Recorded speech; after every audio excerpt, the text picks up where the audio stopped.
April 1912 marked one of the most terrible tragedies in the history of the world. The most unsinkable vessel, the pinnacle of engineering at that time, the huge Titanic, sank. On that dark, moonless night, the ship had many chances to save its passengers. There was another ship just a few miles away that could have saved the Titanic, but it didn't. It wasn't a phantom ship, and it's not some legend or a theory. This is a documented reality. There are records and witnesses' statements confirming this. But why didn't this ship help? Let's find out what happened that night by looking at these events from 3 different points of view. Let's start with the Titanic version. 11:30 p.m. The moon hides behind black clouds. Visibility is bad. Everything is calm on the Titanic. Under the captain's guidance, the communications operator stays in touch with the mainland through the radio. At this moment, some stranger breaks into the frequency, interrupting the operator's communication. It's unclear what this strange man wants and what he's talking about. The operator doesn't try to figure it out. He shouts at the guy, demanding him to disconnect. The connection is interrupted. At 11:40 p.m., the Titanic crashes into an iceberg. The ice breaks the hull. Water begins to flood the lower decks. Nobody is panicking yet. 20 minutes later, at midnight, the ship's crew sends a distress signal through the radio frequency. Few people understand how bad the situation really is. After 20 minutes, at 12:20 a.m., they start lowering lifeboats with passengers. At 12:25 a.m., they receive a response to the distress signal. This is RMS Carpathia. Their captain reports they're already sailing at maximum speed towards the Titanic.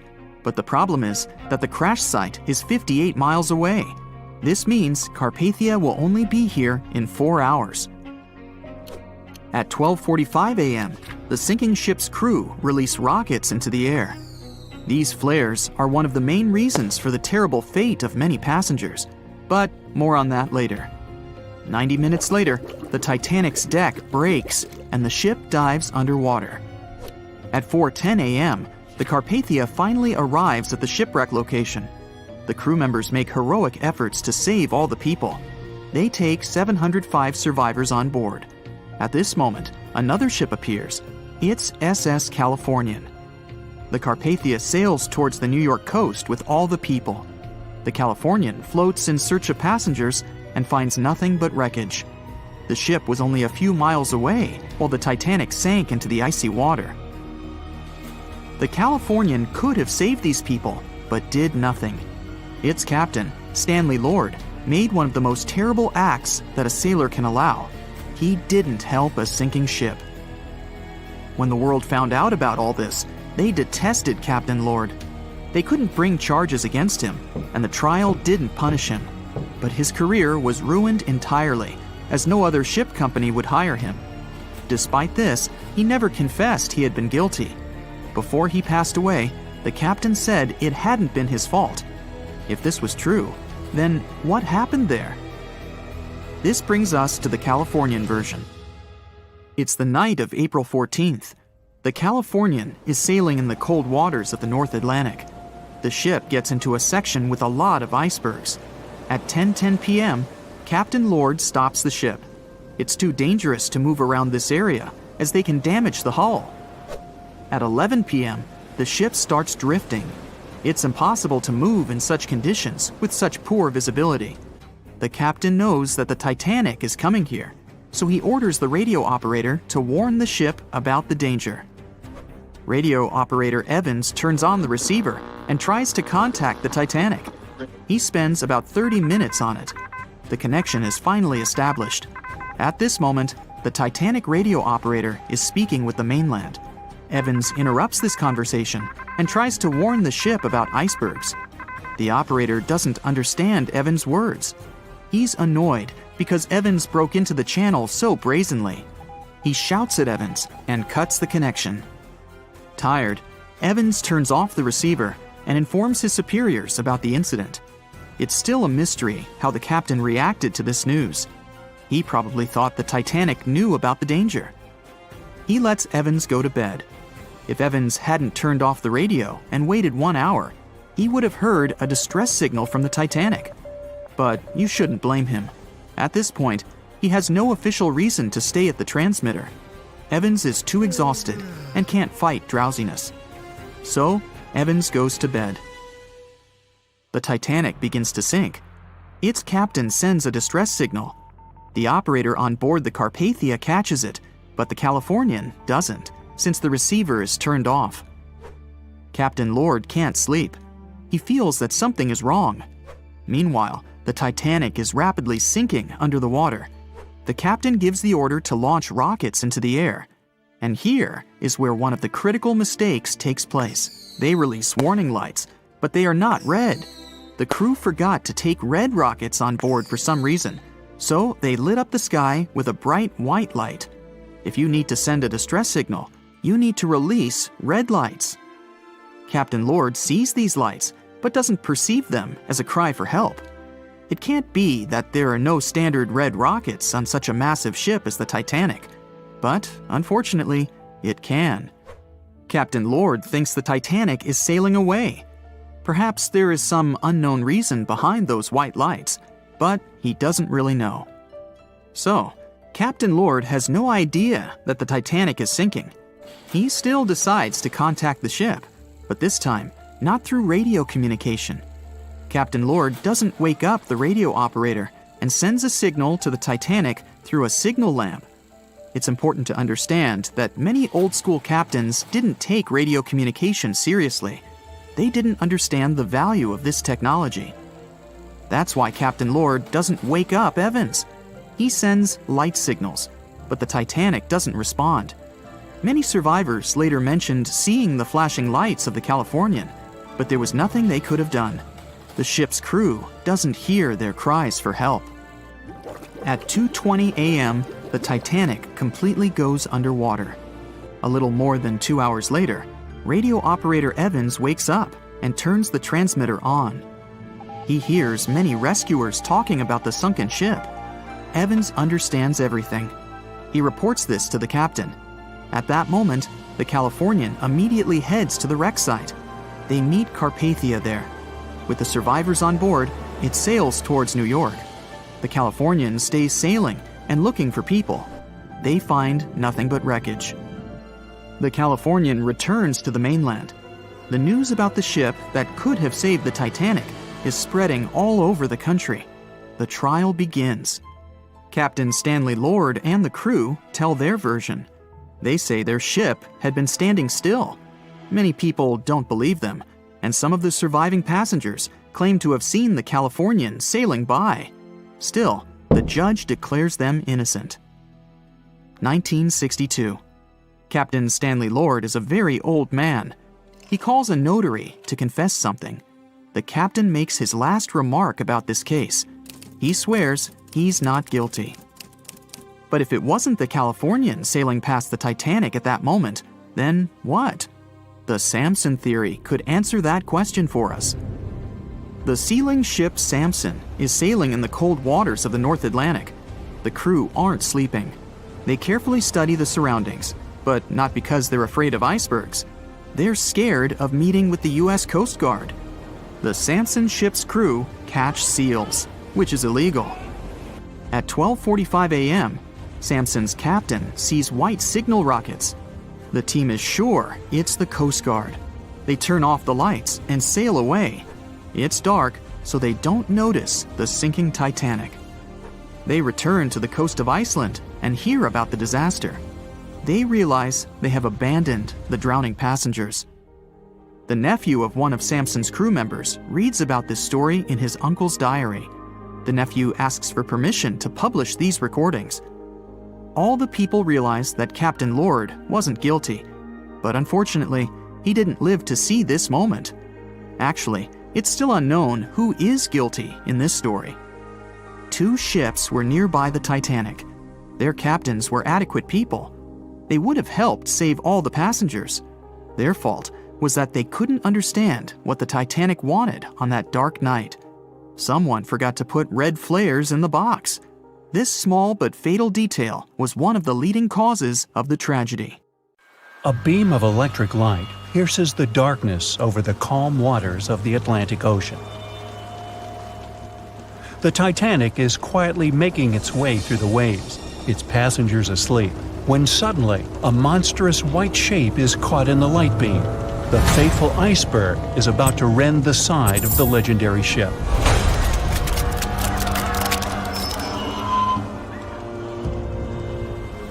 April 14, 1912. Only 2 days before someone will take a photo of a giant iceberg with a pretty unusual elliptical shape.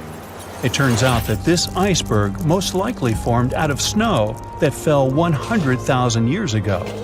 Researchers used computer modeling to figure out its origin.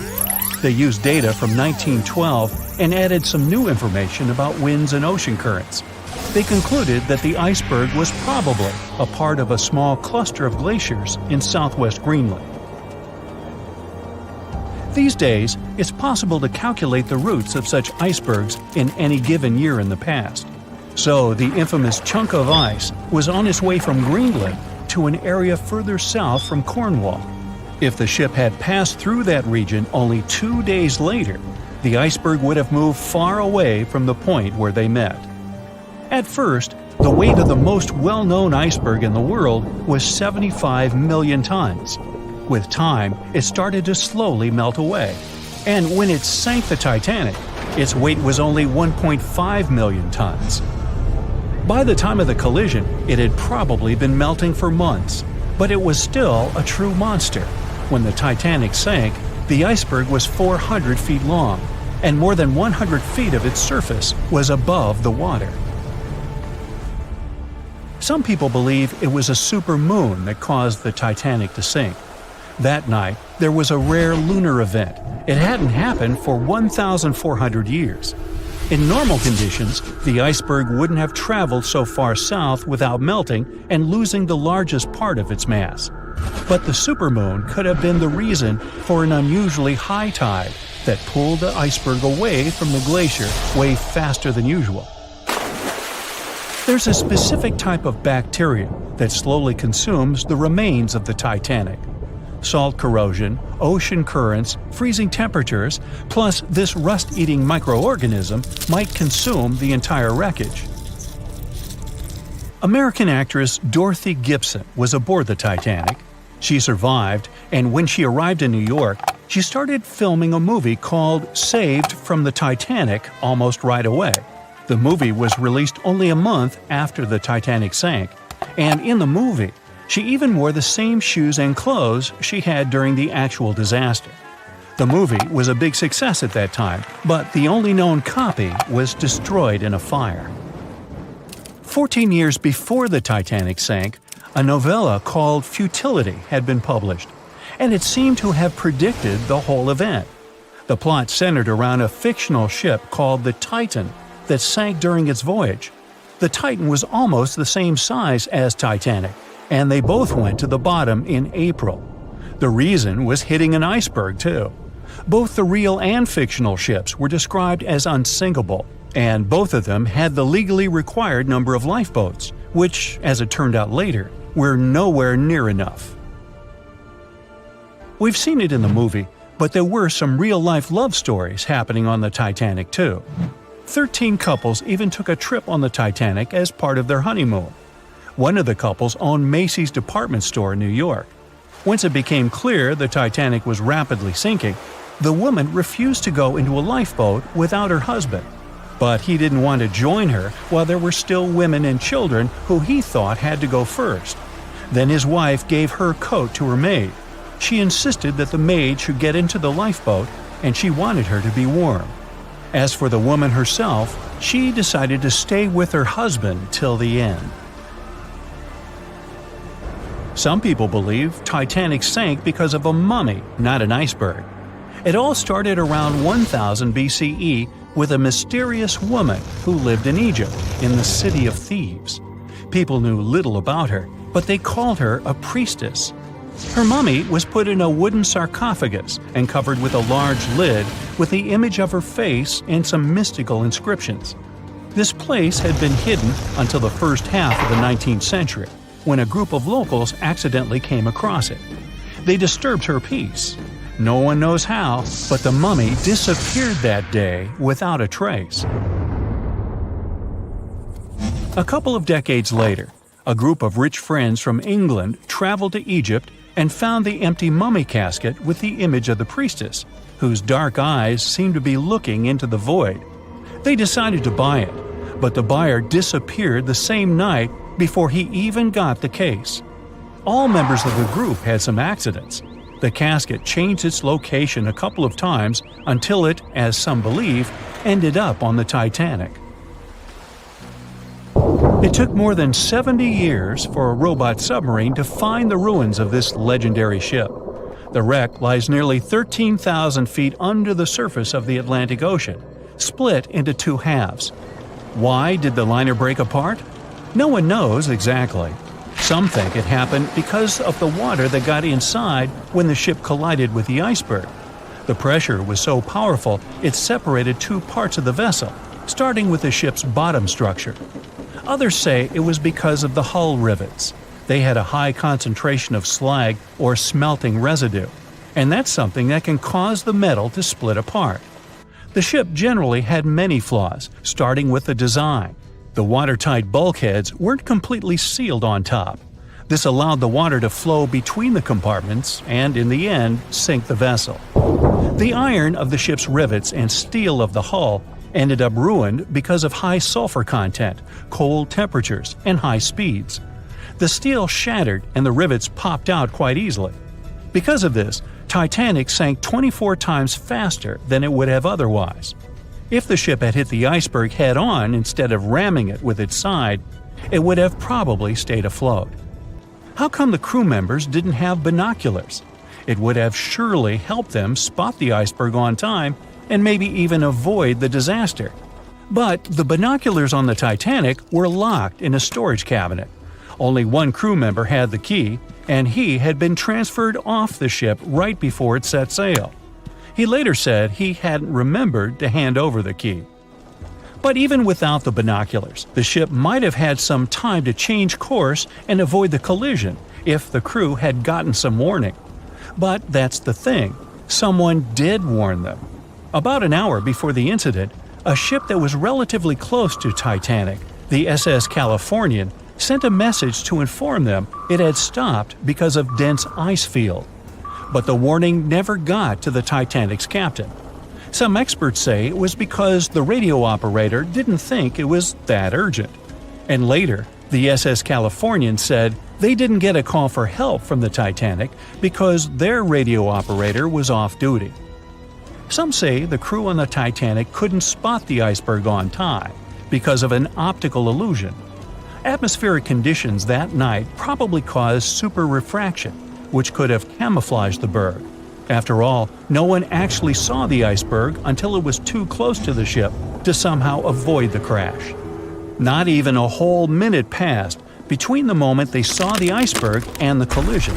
It was only 37 seconds, and it took Titanic 2 hours and 40 minutes to disappear below the ocean's waves.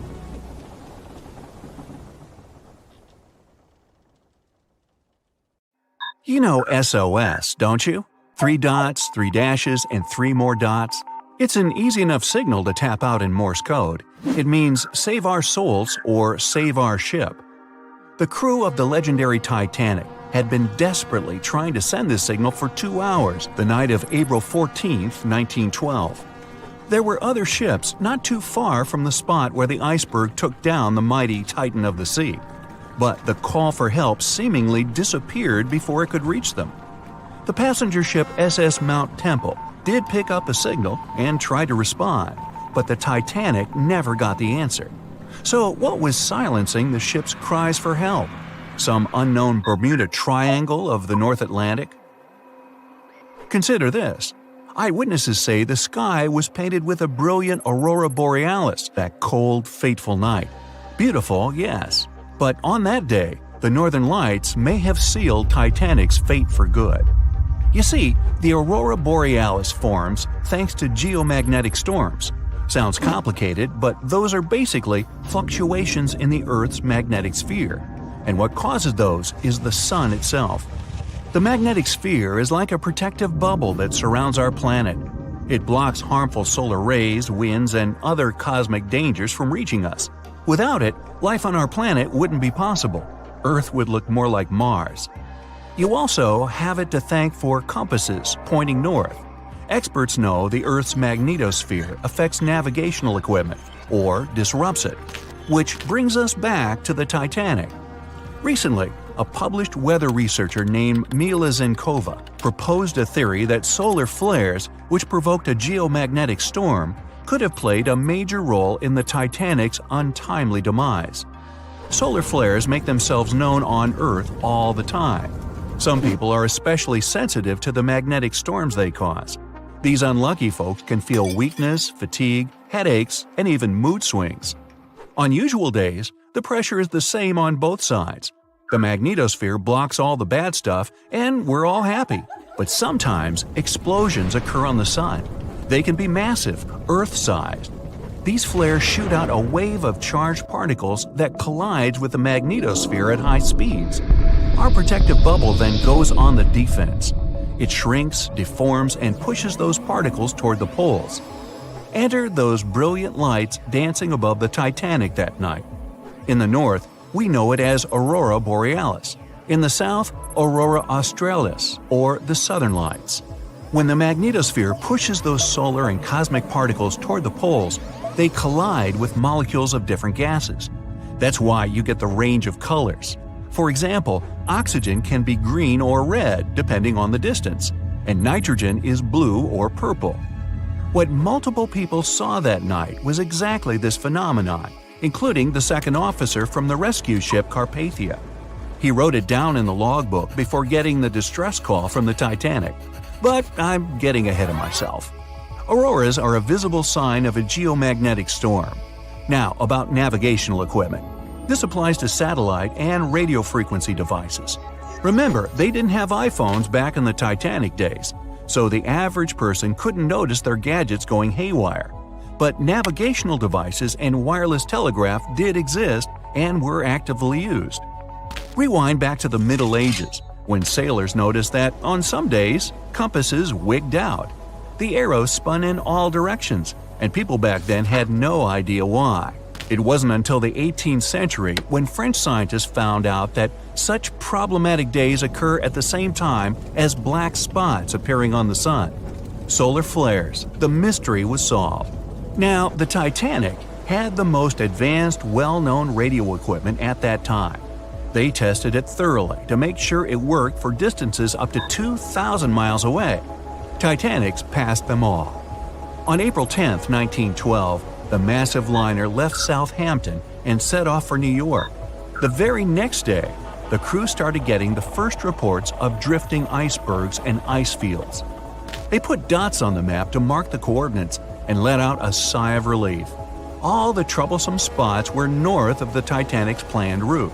But after a couple of days, the warnings were moving farther and farther south, encroaching on the majestic ship. On April 14th, Captain Edward Smith decided to change course to the south in hopes of bypassing the ice. This ended up being a huge mistake. Enter the magnetic storm. If it was throwing the navigation equipment off, even by a tiny error of half a degree, the captain could have been mistakenly taking the ship right toward a cluster of icebergs. What's even worse, the radio operators ignored warnings coming from other ships. That, or they simply forgot to hand them over to the captain. As hired contractors from the radio company, they were more interested in transmitting paid telegrams from passengers on that luxurious liner. The radio transmitter kept going out of order that evening, probably because of all this private traffic. When it was finally fixed, operator Jack Phillips received another message from the SS Californian at 10:30 p.m. Their operator was trying to warn Phillips about the coordinates of drifting icebergs, but he paid them no attention. He was nervous and in a hurry. Was the magnetic storm to blame for his frayed nerves and bad mood? We can only speculate. But as you know, some people are more sensitive to these things. The weather was fine, the ocean was calm, the water was smooth as glass. Despite all the warnings, the ship continued to sail at a maximum speed of over 22 knots. An hour later, Titanic collided with the infamous iceberg. On April 15th at 12:14 a.m., in the middle of the night, Titanic's operators started to transmit the first emergency signals. The SS Californian was sailing just 20 miles from the Titanic. They could have easily come to a quick rescue. But 10 minutes before the disaster, the Californian's radio operator had gone to bed. He was the only one who understood Morse code on the ship. According to this new theory, the magnetic anomalies possibly blocked Titanic's messages to other ships. For example, the steamer SS La Providence didn't receive any signals from the sinking ship at all. Yet they were still getting transmissions from another giant, the Olympic, which was 500 miles from the Titanic. That night, the signals were acting strange. They simply got lost somewhere in space, or they were like a jumbled riddle, impossible to solve. The SS Mount Temple did get a message and rushed to Titanic's aid. But as fate would have it, the rescue ship got stuck in ice. She did arrive at Titanic's last known coordinates, but the luxury liner was nowhere to be seen. So were the coordinates accurate at all? The steamer Carpathia was about 60 miles away. At 12:30, their radio operator told the Titanic's crew they were rushing to help. The ship famous for coming to the aid, Carpathia, was going full steam ahead. But here's the odd part. At first, they headed to the wrong spot. The magnetic storm could have thrown its equipment off. Good news is the steamer did end up reaching the right place when they saw the lifeboats full of passengers. Interestingly, once she reached land, the Carpathia didn't have any problems with her equipment. The blackout happened just around the wreckage site. The following investigation blamed radio amateurs for blocking signals. We now might know otherwise.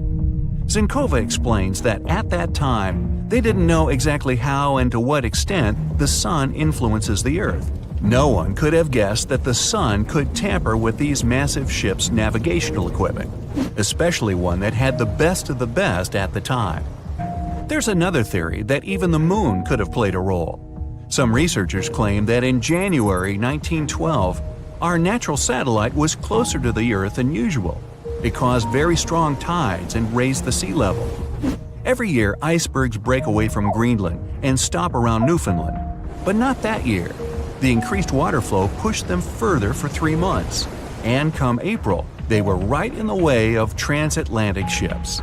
Unfortunately, it was a recipe for disaster when it came to the mighty Titanic. It was the very beginning of the year 1912. A giant chunk of ice broke off a glacier in southwest Greenland. The ice was made up of the snow that had fallen about 100,000 years before the event. That was the time when mammoths were still roaming the planet. The iceberg started its journey. It was a huge thing, more than 1,700 feet long. It weighed around 75 million tons. It was also a very peaceful chunk of ice. It steered clear of ships and busy transport routes, not that there were many in the place where the iceberg was born. And then, it somehow floated much further to the south than other bergs did. Our iceberg was lucky. Others melt long before they get to these latitudes. Out of 15,000 to 30,000 icebergs that drift away from Greenland's glaciers, only 1% ever makes it all the way to the Atlantic. That's why it's so amazing that in April, our iceberg the Traveler was already more than 5,000 miles away from the Arctic Circle. Even after melting into the water for months, this block of ice still weighed an impressive 1.5 million tons. It's almost twice as much as the Golden Gate Bridge. The iceberg's top part was towering over the surface of the ocean for more than 100 feet. And still, if you noticed it floating next to your ocean liner, it would have looked harmless, but only at first glance. Like only a tiny part of a jumbo piece of ice. The largest part of any iceberg is always hidden under the surface. A mere 1/10 is normally visible above the water, and the berg we're talking about wasn't an exception. Several days before our iceberg made it to the Atlantic Ocean, a magnificent ship left port. It was a luxurious steamship carrying more than 3,000 passengers and crew members. At that time, it was the largest ship ever built. The liner was called the Titanic. It was considered unsinkable. At the very beginning of its journey, it nearly collided with the steamship New York. Luckily, the Titanic managed to pass by the other vessel with a couple of feet to spare. The people crowding the liner's decks let out a collective sigh of relief. Little did they know what was awaiting them in the nearest future. Meanwhile, the iceberg was approaching the area the Titanic was going to cross on its way to New York.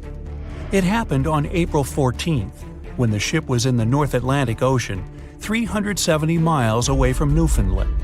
At about 11:40 p.m., people who were still awake on board the Titanic toppled down, pushed over by some mysterious and powerful force.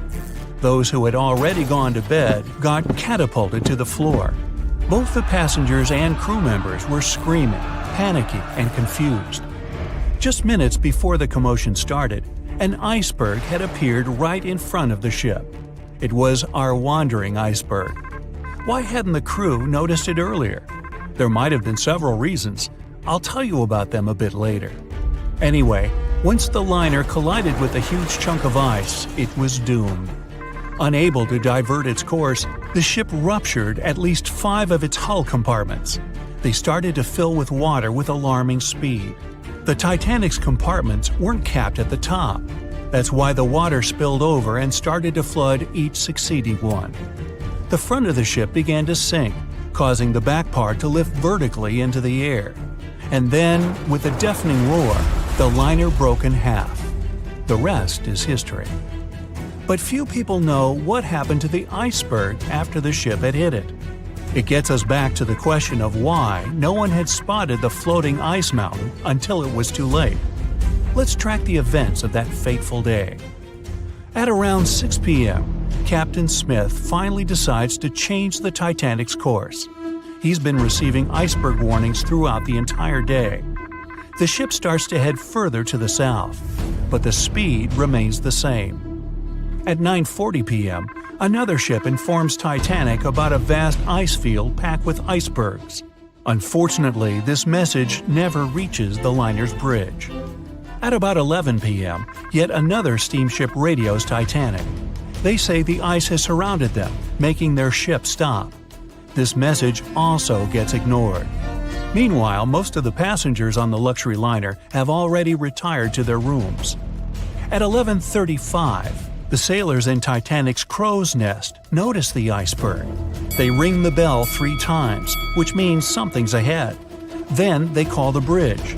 The engines get reversed, and the doors to the supposedly watertight compartments close. Just 5 minutes later, the huge liner's starboard side collides with the iceberg. The mailroom begins to fill with water. Soon other reports come. They don't sound encouraging. At least 5 other compartments are flooded. It becomes clear Titanic has just a few hours before it sinks. The night was exceptionally calm, with no moonlight, no wind, and no waves. And since the waves weren't breaking against the iceberg, it was difficult to perceive the giant. But there's also a theory that what sank Titanic was a blackbird. If you had to draw an iceberg, I bet it would be a white, towering chunk of ice covered with snow. But those who have visited Antarctica know that icebergs come in millions of hues. They can be multicolored, patterned, or striped like candies. Icebergs can also be black. There are 2 ways such an unusually colored shard of ice can form. First, the ice might be extremely pure, with no air bubbles or cracks whatsoever. In this case, there's nothing to scatter the light.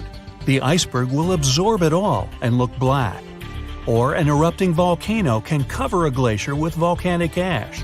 Then the ice that breaks off this glacier will be dark-colored too. Experts don't know the true reason why Titanic's iceberg looks so dark, or whether it was really the case. But one of the sailors who was in the crow's nest testified the ice was black. The other said it was either gray or dark gray. There's nothing exciting or mysterious about the so-called black bergs. They're icebergs that roll over after their top part is melted, which changes the weight distribution. If their lower part is smooth enough to absorb light, they look dark. Plus, they usually aren't exposed to the air long enough for the white frost to build up. But let's say this theory is wrong, and the iceberg wasn't actually black. And still, The only reason why you see things is because light gets reflected from them. The less light there is, the less likely you are to notice something. The ocean surface will always reflect the moon and starlight, but an irregularly shaped, almost vertical iceberg will have fewer chances of doing so. That's why it'll look almost black against the glimmering water surface. At night, icebergs can be rather difficult to detect without a radar. In any case, our iceberg wasn't noticed in time. Titanic crashed into it and sank. End of story? Apparently not. On April 15th, the German ocean liner SS Prinz Albert was sailing through the North Atlantic. It was traveling a few miles away from the place where Titanic had sunk several hours before. The German ship's chief steward, who hadn't learned about the disaster yet, saw an iceberg. What drew his attention was a fairly large streak of red paint going along the iceberg's base. Surprised, the man took a photo of his discovery. He thought the paint meant a ship hit the iceberg during the past 12 hours. The next person who saw the infamous chunk of ice and took its photo was the captain of the vessel used to lay deep-sea telecommunications cables. The ship was sent to help in the area where Titanic had sunk. The captain later claimed the iceberg he had seen had been the only one in that area. Plus, the red paint. It wasn't difficult to connect the dots. In 2015, one of these photos was sold at auction for more than $32,000. And still, experts are unsure whether the image really shows the infamous block of ice. It might be another innocent iceberg that was floating nearby at that time. You sit up on the bed, put your feet down on the floor, and feel the cold water. You quickly run out of the cabin and find yourself in a long corridor. The water is knee-deep. People are putting on life jackets, running toward the stairs. You run after them and find yourself in chaos. Water is everywhere. A woman slips on the stairs and falls. You help her up. People from all sides are pushing you. Everyone is trying to climb the stairs. There's more water behind you.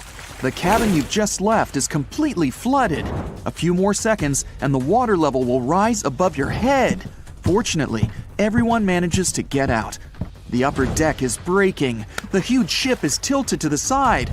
The sound of breaking wood, the grinding of iron, and the shouts of people mixed with the music played on violins by several musicians. You head for the lifeboats and feel like you're climbing a mountain. There are no lifeboats available, but you find a life jacket. The entire bow of the ship has sunk under the water. You're at the very edge of the stern and decide to jump. You wait for the ship to sink deeper into the water so the distance between you and the ocean surface is reduced. You finally jump and find yourself in the icy water. It's 28 degrees Fahrenheit, not enough to freeze the ocean, but sufficient to turn a puddle on the road into ice. You're having a hard time breathing because of the cold. You watch as one of the most majestic, unsinkable ships in history sinks. In 1.5 hours, another liner will arrive and rescue all the survivors. But before that, you have to handle this situation somehow. 90 minutes to survive the night in the icy waters of the Atlantic Ocean, among chaos, screams, and despair. Only one thing can be even worse: sharks. Everyone knows the story of the Titanic. What if the survivors noticed shark fins among the wreckage? Theoretically, it could have happened. Scenario 1. The sounds of the crash and the vibrations in the water could attract great white sharks. They swim in the cold waters of the Atlantic Ocean, where the disaster occurred. They are some of the most dangerous predators on the planet. They're big, fast, strong, and their 300 serrated teeth are sharp as a blade, lined in several rows. And now, you see a few triangular fins sticking out of the water. They quickly circle you and the other people. You grab a floating wooden piece left from the ship to climb on it. The cold temperature shackles your movements and your hands slip. These sounds attract the sharks. One of the predators stops swimming around and is now heading straight for you. Fear makes your brain shut down and your instincts start working. You try your best to swim away from the shark as fast as possible. Of course, it's useless to run from a fast shark in the water, but you're still trying. 2 seconds pass, and you feel your heel hitting the shark's nose. The other foot goes into its toothy mouth. You scream, feel the sharp teeth on your leg, and shut your eyes, but nothing happens. After a second, the shark lets you go.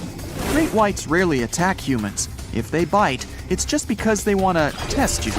The thing is, the shark's favorite food is seal. After a light testing bite, the shark understands that you're not a seal.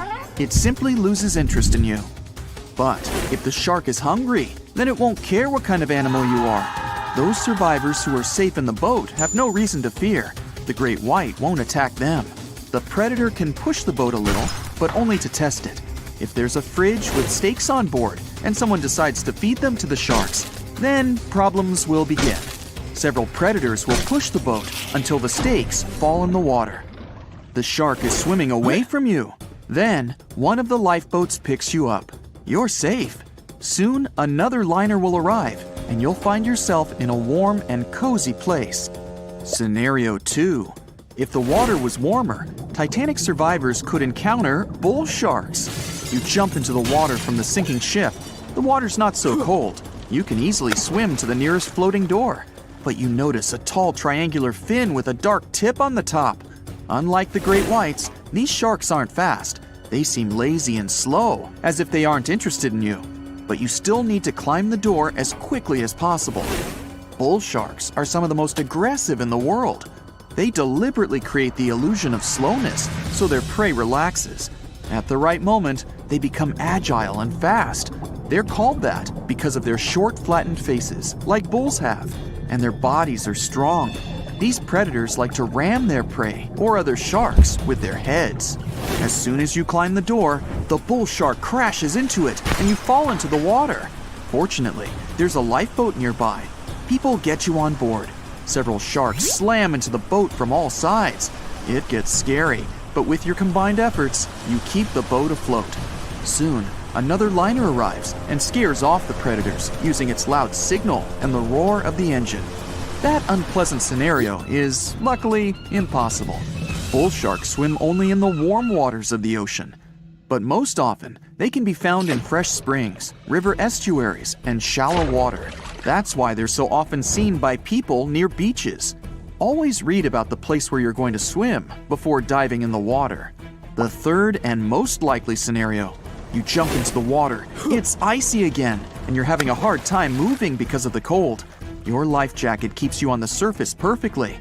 The lights of the sinking Titanic light up the water a little, and in the black, infinite depth, you notice what looks like a large block of stone.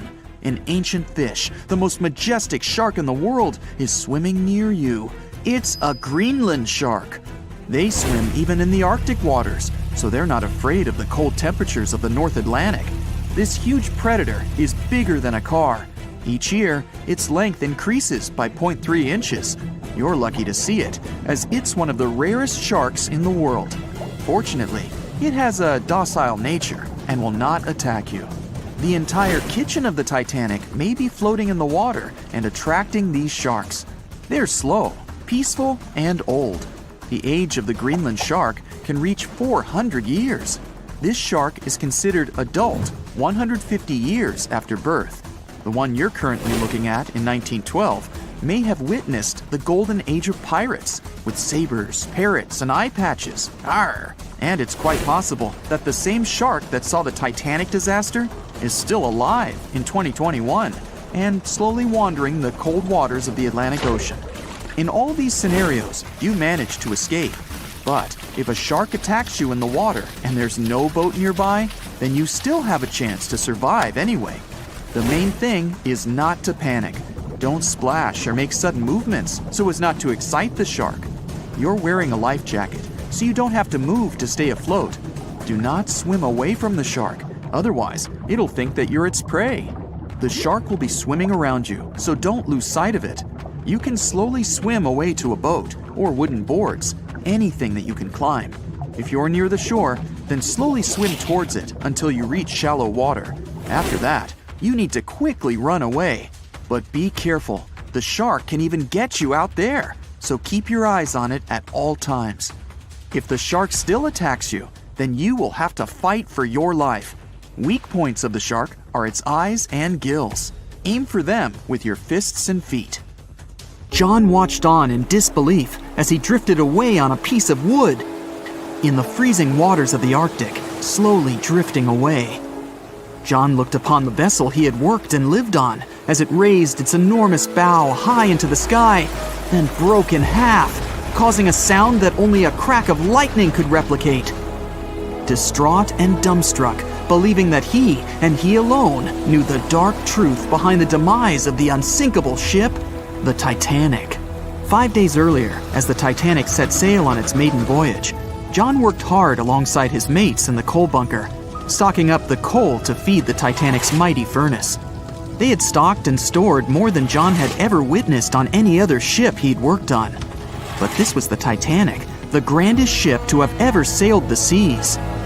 On the Titanic, there could never be too much coal. As they left Belfast and pushed toward Southampton, there was a large bang below decks that went unnoticed. The furnace was roaring and the turbines were spinning, pushing the Titanic forward at a quickened pace. The crew cheered as the vessel moved forward, unaware of the loud, concerning noise. Arriving in Southampton, Greg came aboard, amongst hundreds of other passengers. With 13 years at sea, his vast experience included the role as a quartermaster on 6 previous ships. Ready for a new challenge aboard the greatest vessel ever made, he was looking forward to this next challenge of his career. Greg came with a wealth of experience, especially with sailing through the Arctic. His role was vital within the crew, understanding the seas around the North Pole. He would be a key lookout as they set to cross the perilous path of the Iceberg Alley. Greg had some concerns regarding the voyage. The Earth's orbit was remarkably close to the sun and the moon, causing higher tides. This would make icebergs more prominent, drifting them further away and towards the route of the Titanic as they journeyed to New York. Assessing the lookout tower and inspecting the available gear, Greg found no binoculars. This made him concerned, but the sailors just laughed at Greg. "If the deck is short on ice cubes, we'll be sure to plow right through a berg to resupply." A sailor laughed. Greg didn't share this sentiment. Eager to find out why they had been left short-handed on equipment, since he had such a vital role on the ship, Greg inquired further. Sadly, the officer with the keys to the binocular supply cupboard had been removed from the crew at the last minute. Greg couldn't believe something of this importance had been overlooked. For such a mighty ship with so many people aboard and crossing in a particularly perilous path, this just didn't make sense. But not wanting to be fined for breaking into the ship's property, Greg let it slide, hoping that they wouldn't need the binoculars in the end. Ultimately, if there were icebergs expected, a warning call would be made to the captain, informing of any concerns. Little did Greg know that a warning had been received, notifying of the dangers that awaited. But the telegram didn't provide the required prefix, which would have ensured direct delivery to the captain. So, the critical warning was just overlooked. John and his crew below decks prepared for departure, stoking the engines. He noticed an essence of thick exhaust, far too heavy than what would be expected from the furnaces. The crew searched throughout the lower decks. Following a thorough search, they managed to locate the cause of the exhaust. It was an ignited pile of coal within a coal bunker. Unknown when it had ignited, a buildup of coal had clearly been smoldering, slowly growing in size. The amount of smoldering coal was concerning. The alarm was raised, alerting an officer to review the matter. The officer assessed the damage and confirmed with the captain that it was deemed to be of little concern, as only minor damage had been caused. John was unsure of this assessment, as he knew that in confined spaces, surrounded by iron bulkheads, an oven-like environment arises that intensifies the heat with time. But the Titanic would power forward, making no sense to John as they had only just departed from Southampton. He was sure they would have turned back. John and his crew were ordered to shovel the already lit coal into the furnace and continue shoveling until all the smoldering contents would be contained. It was a possible but painstaking task that could take the entire journey. The continuous intake of coal would ensure the turbines would spin at a constant, accelerated pace, not what the Titanic was designed for. It was meant to be a luxurious passenger liner and not for breaking speed records. However, the crew would find enthusiasm in not only acknowledging the Titanic as unsinkable, but also as the fastest. John and his crew continued to shovel the coal into the furnace for several days. The temperature within the bow was becoming hotter every day. The bulkhead's contained heat was so severe that it became weak at the seams in the iron walls and rivets. 2 more days, lads, just 2 more days. John was laughing, trying to raise the spirits of his mates as they were working tirelessly. But as they were all laughing, joking, and looking forward to dry land, they unknowingly approached their final destination. The Titanic was speeding through the calm sea. Greg looked ahead, above in the lookout tower, keeping a keen eye out as they were in iceberg territory now. Even though the way seemed clear, false horizons could occur, creating confusion about how far objects in the distance truly were. As they were traveling in the Gulf Stream waters into the colder Labrador Current, air columns cooled from the bottom upwards, creating a thermal inversion. This incredibly high air pressure ensured fog wasn't present, providing a deceptively clear outlook. But the thermal inversion can also create optical illusions, showing the horizon further away, appearing higher in the distance, or masking whatever objects that could come before it. These false horizons could easily hide any icebergs that could be approaching. Greg knew the perils of a calm sea in the Arctic, preferring the rough waters, where it's easier to detect icebergs within waves. Peering from the lookout, Greg was looking towards the dark abyss ahead. Suddenly, within 1 mile directly in front, a formidable image quickly emerged from the dark waters surrounding. Iceberg, right ahead! Greg yelled to his mate, who quickly called to the helm and directed them to steer hard to starboard. The helmsman received the call. In the heat of the moment, he turned the wheel counterclockwise. He then realized he'd turned the wheel the wrong way and quickly went in the opposite direction. The ship aimed towards the iceberg, veering to the port side whilst reducing speed. Although there was a delay in turning the wheel, since there was a short distance from the signal and the fast pace that they sailed at, it may not have made a difference. As they approached the iceberg, it appeared as though they'd miss it, but over 87% of an iceberg is underwater. And as they came along the side, the hidden ice underneath hit the port side bow, piercing the side of the hull with a 12-square-foot tear. The ship shook, with all aboard aware that something was amiss. Amongst the confusion and fear, they were oblivious of the damage. As they gathered their bearings, 6 out of 16 compartments were quickly filling up with seawater. The hull could only withstand 4 compartments filling before sinking.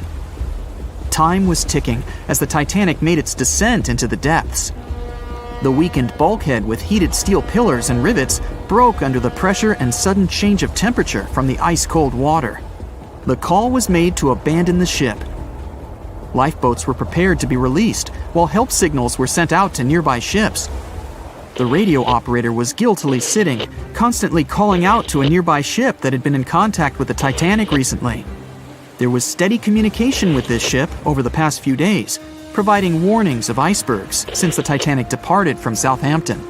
The final warning message received was just 1 hour ago. Upon receiving the final warning, the operator ignorantly responded, "Shut up," with the assumption that their warnings of icebergs were pointless. Following this unfortunate response, the ship turned their radio off and provided radio silence. The closest ship that was responding to their distress signals was 500 miles away, too far to provide any assistance in time. There were countless mistakes that caused the Titanic's watery end, whether they contributed directly or from sheer ignorance. The most tragic of them was the number of people aboard the ship, 2,224 of them. There were only enough lifeboats provided to rescue 1,178, barely half of the people. At 11:40 p.m., the Titanic made contact with an iceberg in the North Atlantic Ocean. Many artifacts were found and restored, like parts of the ship, jewelry, and dining plates, to name a few. It took approximately 3 hours for the ship to be completely submerged in the remote icy water. The night was cold and very much alive. The orchestra was playing music as they enchanted the guests on board. Everyone was excited to arrive in America. It was still considered an amazing feat for a ship to cross the Atlantic back in 1912. But as the day went ahead, there was an atmosphere of impending doom for the captain and his crew. No one else felt it though. It seemed to them nothing could possibly go wrong, and this would just be another regular night. To them, the Titanic was unsinkable. The last thing on your mind when thinking about the Titanic is the mail crew. Yes, there were mailmen on board delivering mail to America. It may seem like a pretty mundane occupation, but there was a very tough test to pass in order to be accepted on board. And only a few top candidates would qualify, and those few would get shortlisted and accepted. John Starr March, an American, was one of these mailmen earning between $1,000 to $1,500 a year working on the Titanic. Back in 1912, this was considered to be a lot of money. They were not officially part of the ship's crew, since the mail crew was placed near the third-class quarters. But given their influence and resistance, they were eventually moved and given a private dining area. March got this job since he needed the money to support his family. He found a perfect way to earn some big bucks, working on a large ship traveling across the ocean. He was 51 at the time and came from New Jersey. Sadly, he was on board when the ship sank and didn't make it. But they recovered a pocket watch that gives us a little insight into what happened that fateful evening. It's a gold case engraved with filigree and had a caption saying it was made by the Elgin National Watch Company. On the surface, you'd think this would just make a pretty cool antique sitting over the fireplace, but there are some unusual details about it. There are obvious signs water seeped beneath the glass, and the black arms of the watch indicate the time to be exactly 1:27. It leaves us wondering why the clock stopped at this precise hour. What was the owner doing? The mail clerks were operating a fully functioning and efficient mail sorting facility on board the Titanic. This wasn't something you'd come by often on a cruise ship, since typical ocean liners use closed mail bags to transport the mail from one port to another. But the mail sorting facility on the Titanic allowed passengers to send out postcards whenever the ship docked in transit zones in Ireland and France. According to reports, people started heading back to their rooms at around 11 p.m., but some of them were still hanging around and enjoying their night. The 5 mailmen were celebrating a colleague's birthday in their separate dining room. 5 minutes before impact, crew members spotted the iceberg and rang the bell 3 times as a warning that something was ahead of the ship. They gave orders for the Titanic to move left, or, as they say in the biz, hard a starboard, to make the engines reverse. It was not enough to avoid the great impact. At 11:40 p.m., the Titanic struck the iceberg, and disaster erupted on the inside. Not just water seeping in and ultimately sinking the ship, but panic and chaos among the passengers and crew members. Captain Smith reached the deck and was informed that the Titanic had hit an iceberg. And at the same time, the mailroom began filling with water. We know that the 880-foot ship was completely submerged at around 2:20 a.m., with 706 survivors. The time between the impact and the sinking was really eventful. At midnight, they started getting the lifeboats ready for the passengers to evacuate. Orders were given for women and children to board the safety boats with some crewmen to guide and operate them. The problem was that the 20 safety boats available could only host 1,178 people out of the total of more than 2,200 passengers on board. March and his colleagues began sorting out the mail. There was chaos in directing and ordering around. With each second passing, icy cold water was filling the ship.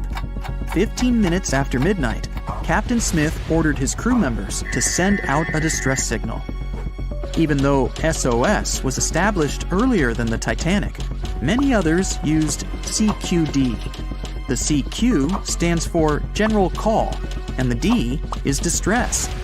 The Frankfurt was too far away to help, even though it was one of the first to respond. Even the Titanic's sister ship, the Olympic, responded, but it also was too far away.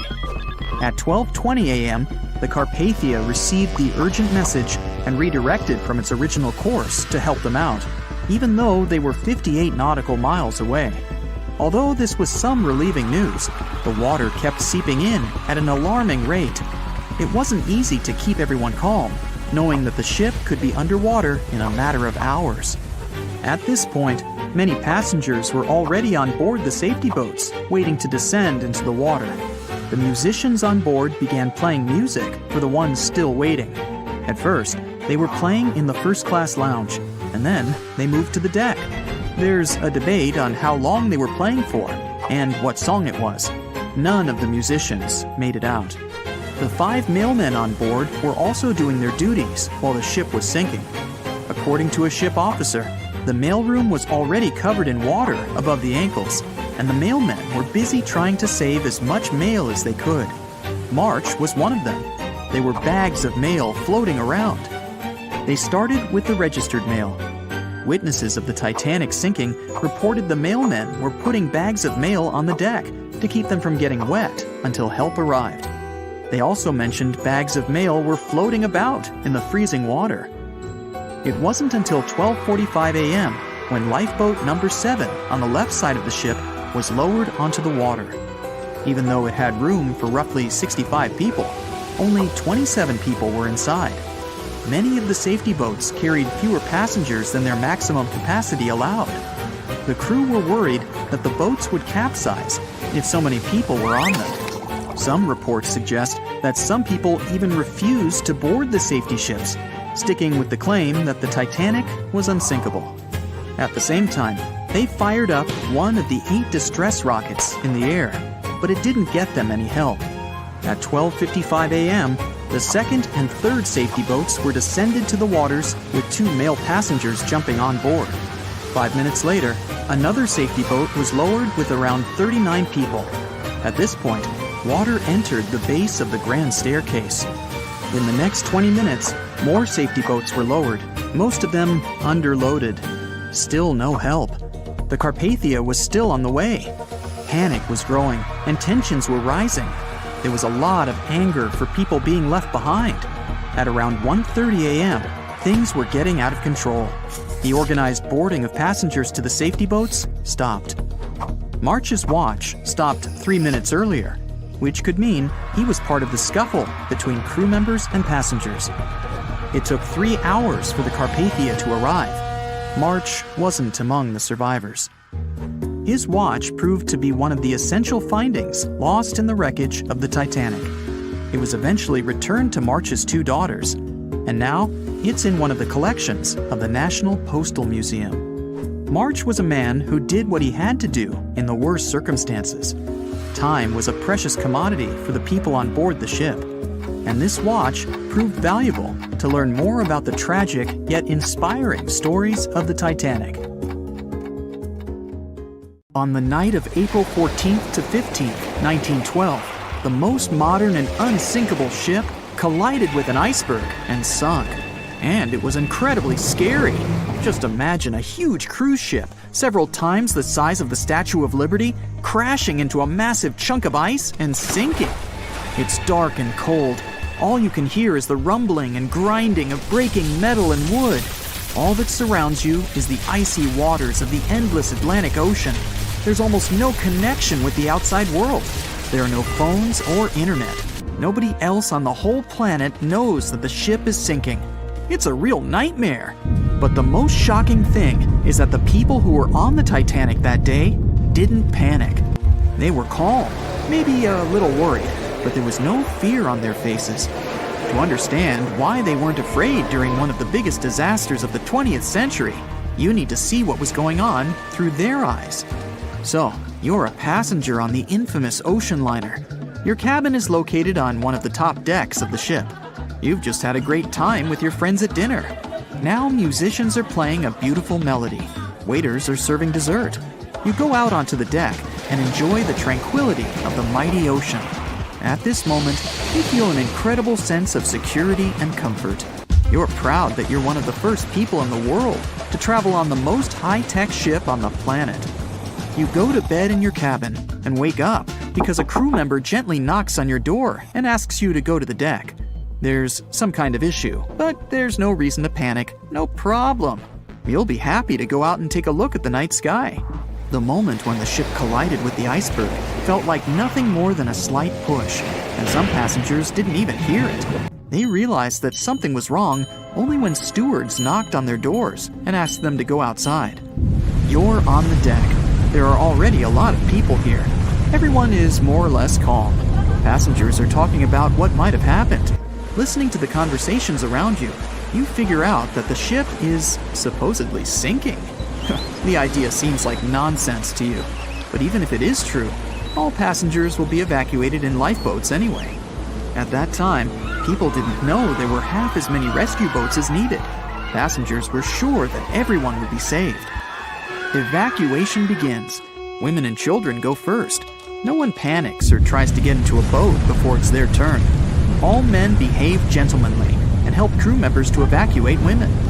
One passenger wants to get into the boat with his wife, but it's not because he's afraid to stay on the Titanic. He's just worried. It seems to him that it's less safe in the boat than on the giant liner. He doesn't want to leave his wife alone, but the crew members explain the situation to him, and the man retreats without any resistance. They begin to launch flares into the air. No one pays any attention to this.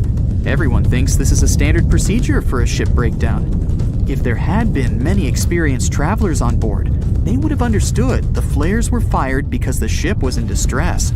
Perhaps then, people would have started panicking, but most of the passengers simply didn't notice it. The boats are lowered one by one. People are watching the evacuation, patiently waiting for their turn. There's no pushing or crowding. Nobody is screaming. The actions of the crew help the passengers to remain calm. They deliberately downplay the severity of the situation to prevent panic. Someone says the boats are launched simply as a precaution. Also, the crew members claim that a rescue ship is heading for the Titanic and is just a few miles away. Some passengers say they see the lights of another ship. The people who are already sitting in the boats want to stay closer to the Titanic, since this way they'll feel safer. Many passengers simply don't want to believe that something serious is happening. Even when they're told the ship is sinking, they refuse to admit it. How is it possible that the unsinkable ship can sink? But this is how the human mind works. In extreme situations, it refuses to believe that something bad is going to happen now. You don't even want to think about it. One of the passengers says that it seems to her that the danger is exaggerated. She claims that all people will return to the Titanic at any moment. Some passengers are afraid, and still, they don't want to leave the ship. Warm cabins and the safest ship in the world are here. The alternative is the ice-cold ocean and small, unstable rescue boats. Someone refuses to leave the ship because they can't find their baggage. Some passengers carry all their belongings with them. They don't want to leave them on the sinking ship. There are many immigrants on board, and some of them don't even understand English. The crew members can't explain to them what's happening. These passengers misunderstand stewards' instructions during the evacuation. They can't figure out the inscriptions on the evacuation signs. Many passengers are sure there's been some kind of breakdown in the engine compartment. The problem will be solved soon, and the Titanic will continue its journey. People only start to realize that the ship is going down when it begins tilting forward, and its rear part starts rising above the water. That's when those around you start panicking. Some jump into the water, others climb into the lifeboats without waiting in line. But in general, there's no chaos and hysteria. And this is despite the fact that there are about 1,500 people on the ship. Scientists claim that some of them never even left their cabins. Those people refused to leave their stuff behind and didn't believe that something serious had happened. During the evacuation, the orchestra is playing. This helps people to keep their cool. They hear music, and it seems to them that everything will be fine. The music keeps playing on the Titanic almost until the very end. At about 2:05 a.m., the crew lowers the last boat with passengers. 15 minutes later, the ship goes underwater. Even after the tragedy, the surviving passengers can't really understand what's happened to them. They remember boarding the boats and moving away from the huge vessel, and they won't forget seeing it go under the water. But even after a while, they still can't realize what a terrible catastrophe they've just experienced. Sometime later, people began to write books about those fateful events. They made documentaries and feature films. The news about the Titanic was in every newspaper. It spread all over the world. In any description of that day, the tragedy looks like a terrible disaster. But those who were there admit they didn't feel all-consuming dread. They just couldn't believe what was happening that day. The tragedy of the Titanic might seem more terrible for people who heard about it than for people who experienced it. Many people around the world refused to go on board large ocean liners after the catastrophe. They were afraid of what could happen to them. At the same time, a lot of passengers who survived on the Titanic continued to travel by other ships. There was a woman who survived 3 shipwrecks, including the Titanic, and she still continued traveling. And what if people tried to raise the Titanic from the sea floor? This happened many years after the shipwreck. Then, the $5 million operation failed. Nylon slings were attached to a large part of the sunken ship. The other ends of the slings were connected to diesel engines. For the entire operation, a mini-submarine was used. A piece of the Titanic, weighing 21 tons, was being pulled up when one of the slings tore. And then, one by one, the other cables began to snap too. The huge piece of the ship fell back to the seafloor. By that time, the participants of the rescue operation had run out of food supplies. And since the nearest shore was quite far away, they decided not to give it another try. It was the start of 1912. A giant chunk of ice broke off a glacier in southwest Greenland. The ice was made up of snow that had fallen thousands of years before the event, perhaps as far back as when mammoths still roamed the earth. The iceberg started its journey. It was a huge thing, more than 1,700 feet long and weighing over 75 million tons. It was also a very peaceful chunk of ice. It steered clear of ships and busy transport routes. And then, it somehow floated much further south than other bergs did. Our iceberg was lucky. Others melt long before they get to these low latitudes. Out of up to 30,000 icebergs that drift away from Greenland's glaciers, only 1% ever make it all the way to the Atlantic. Even after melting into the water for months, this massive block of ice was still almost twice as heavy as the Golden Gate Bridge.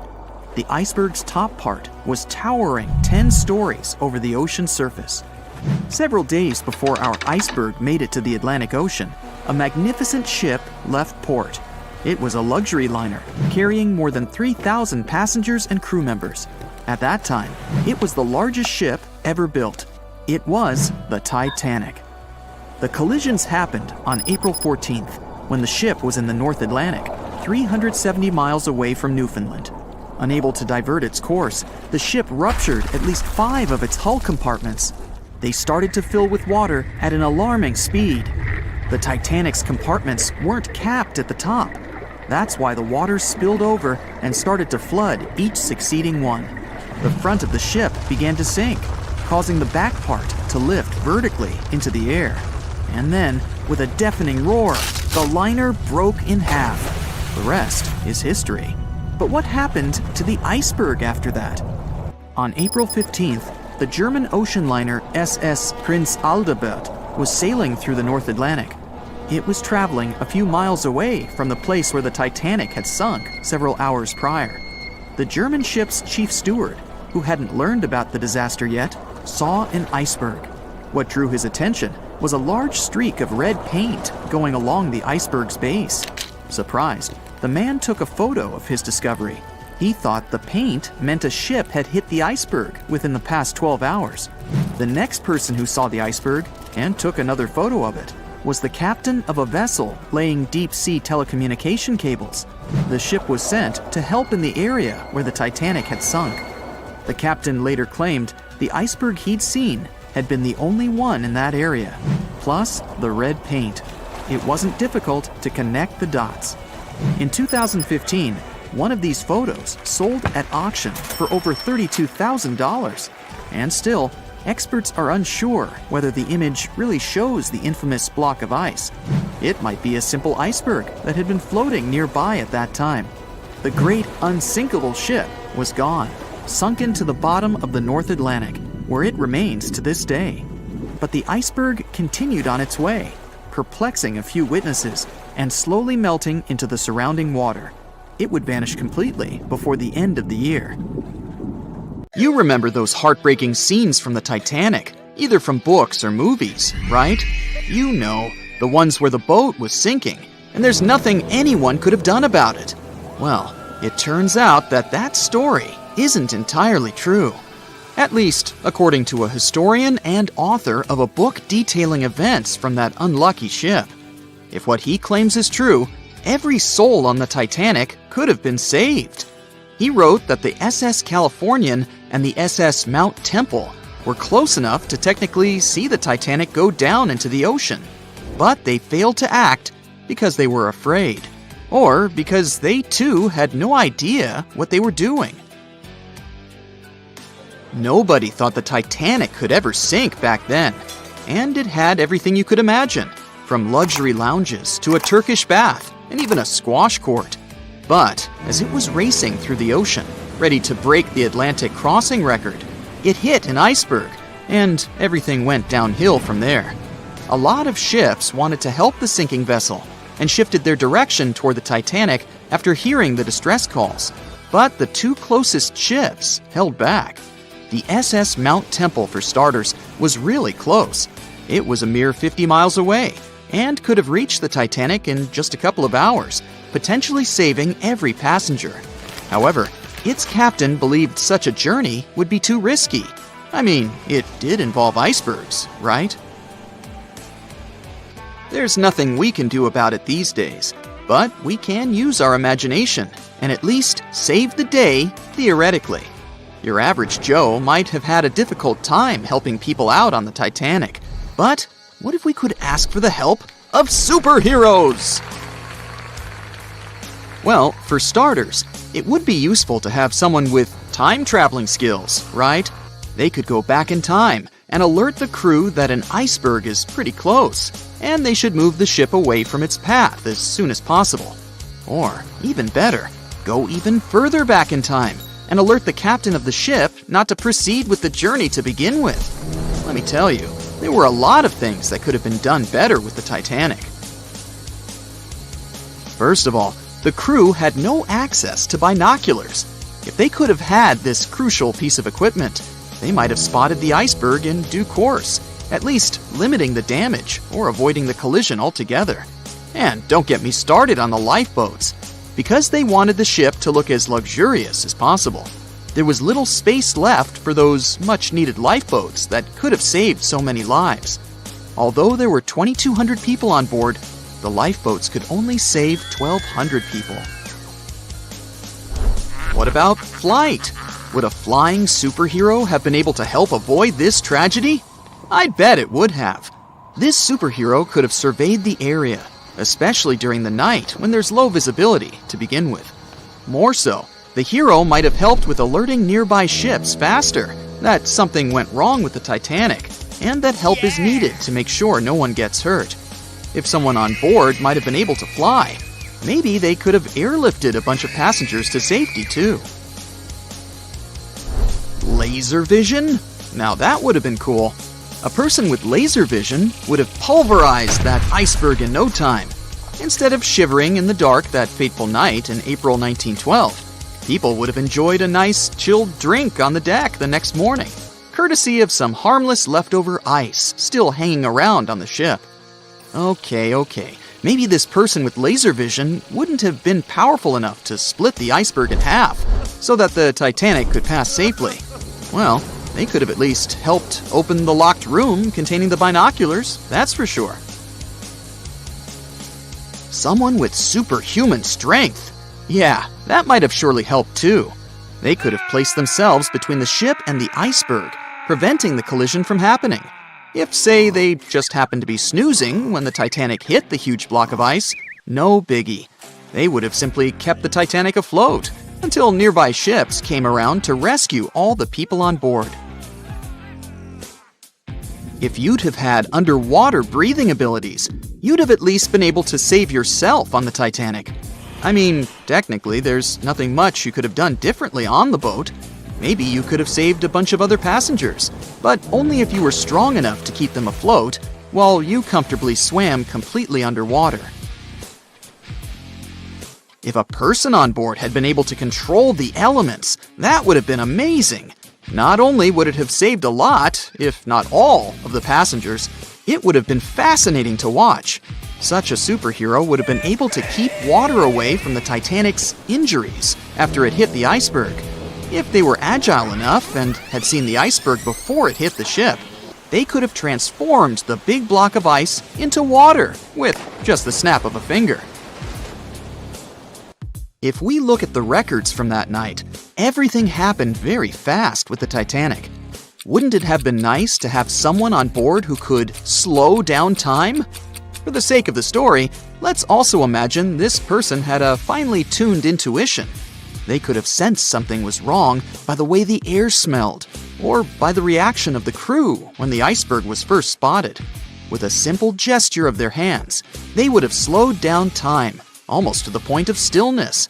They could have checked the records from the ship, its unusually fast speed, and could have alerted the captain to decide in time.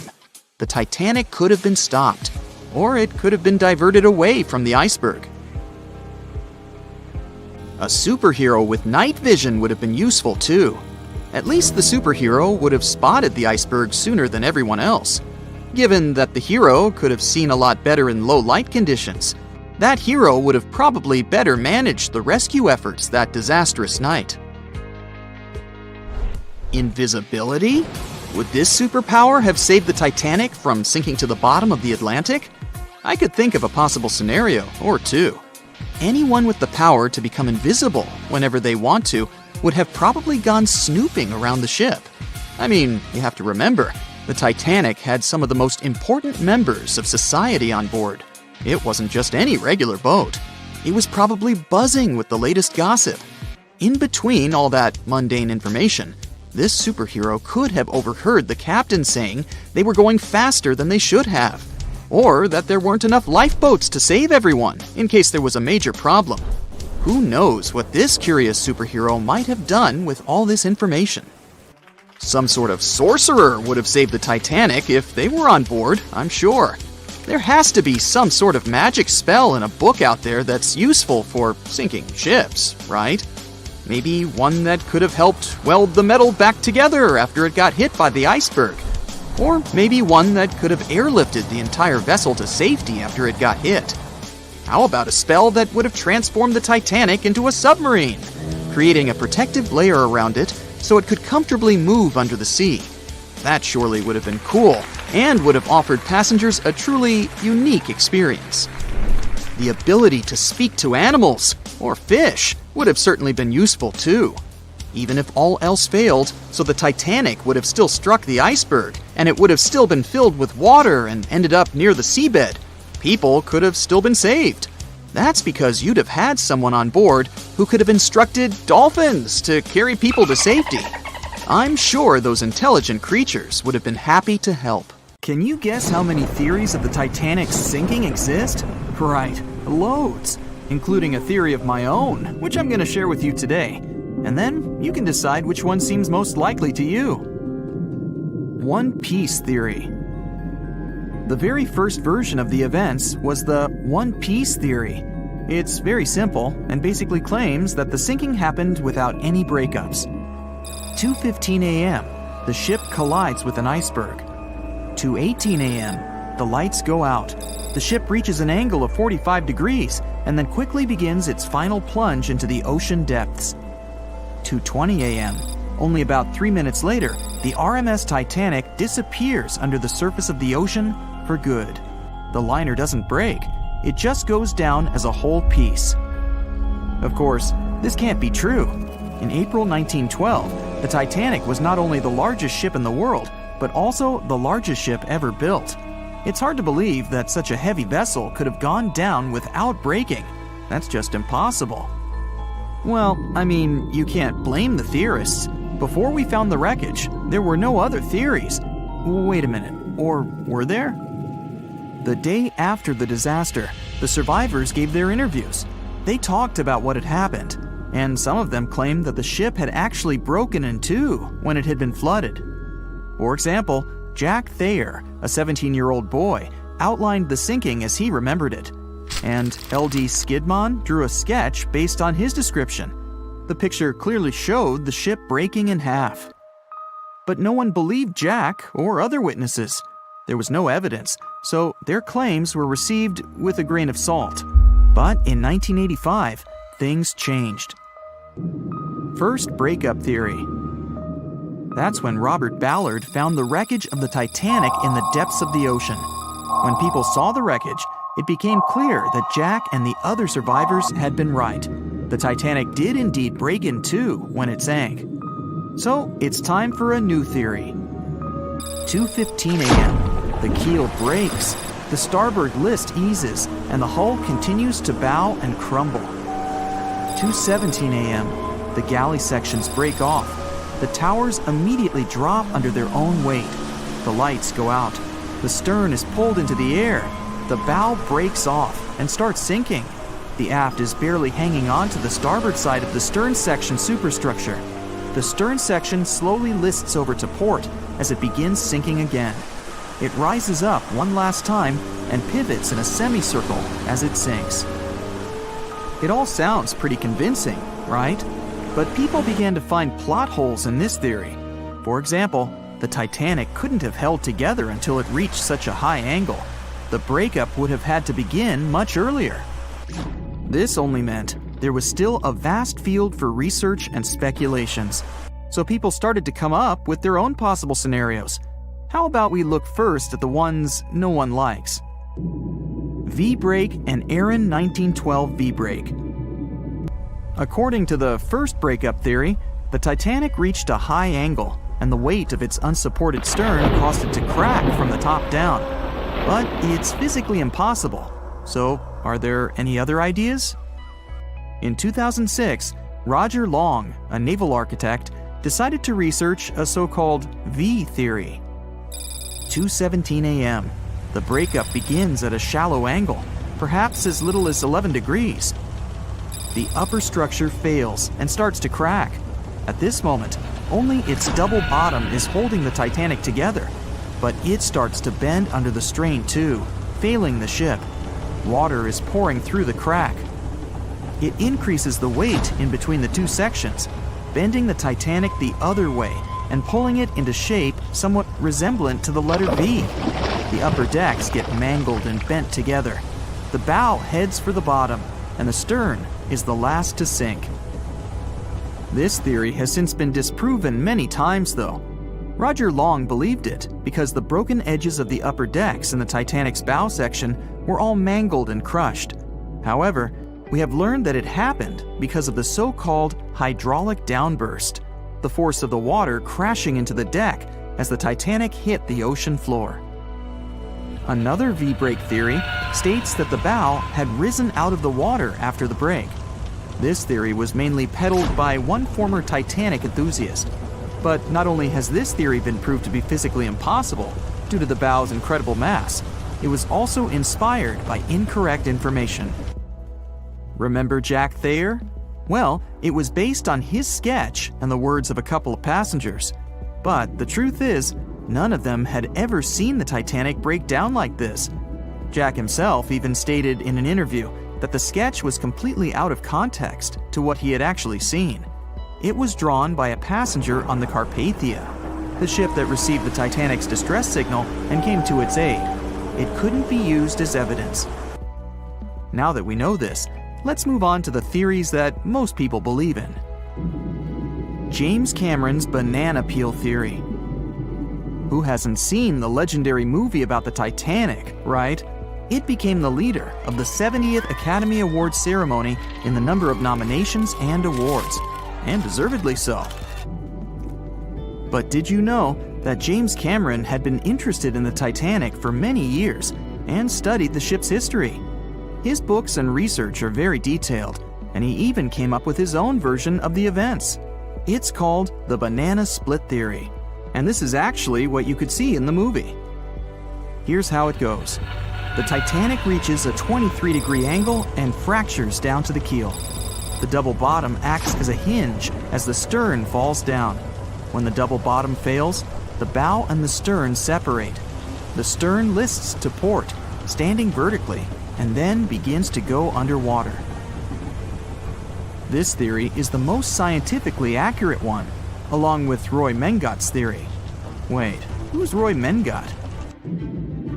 Mengot Theory. Roy Mengot was an engineer who came up with the most plausible theory for the time being.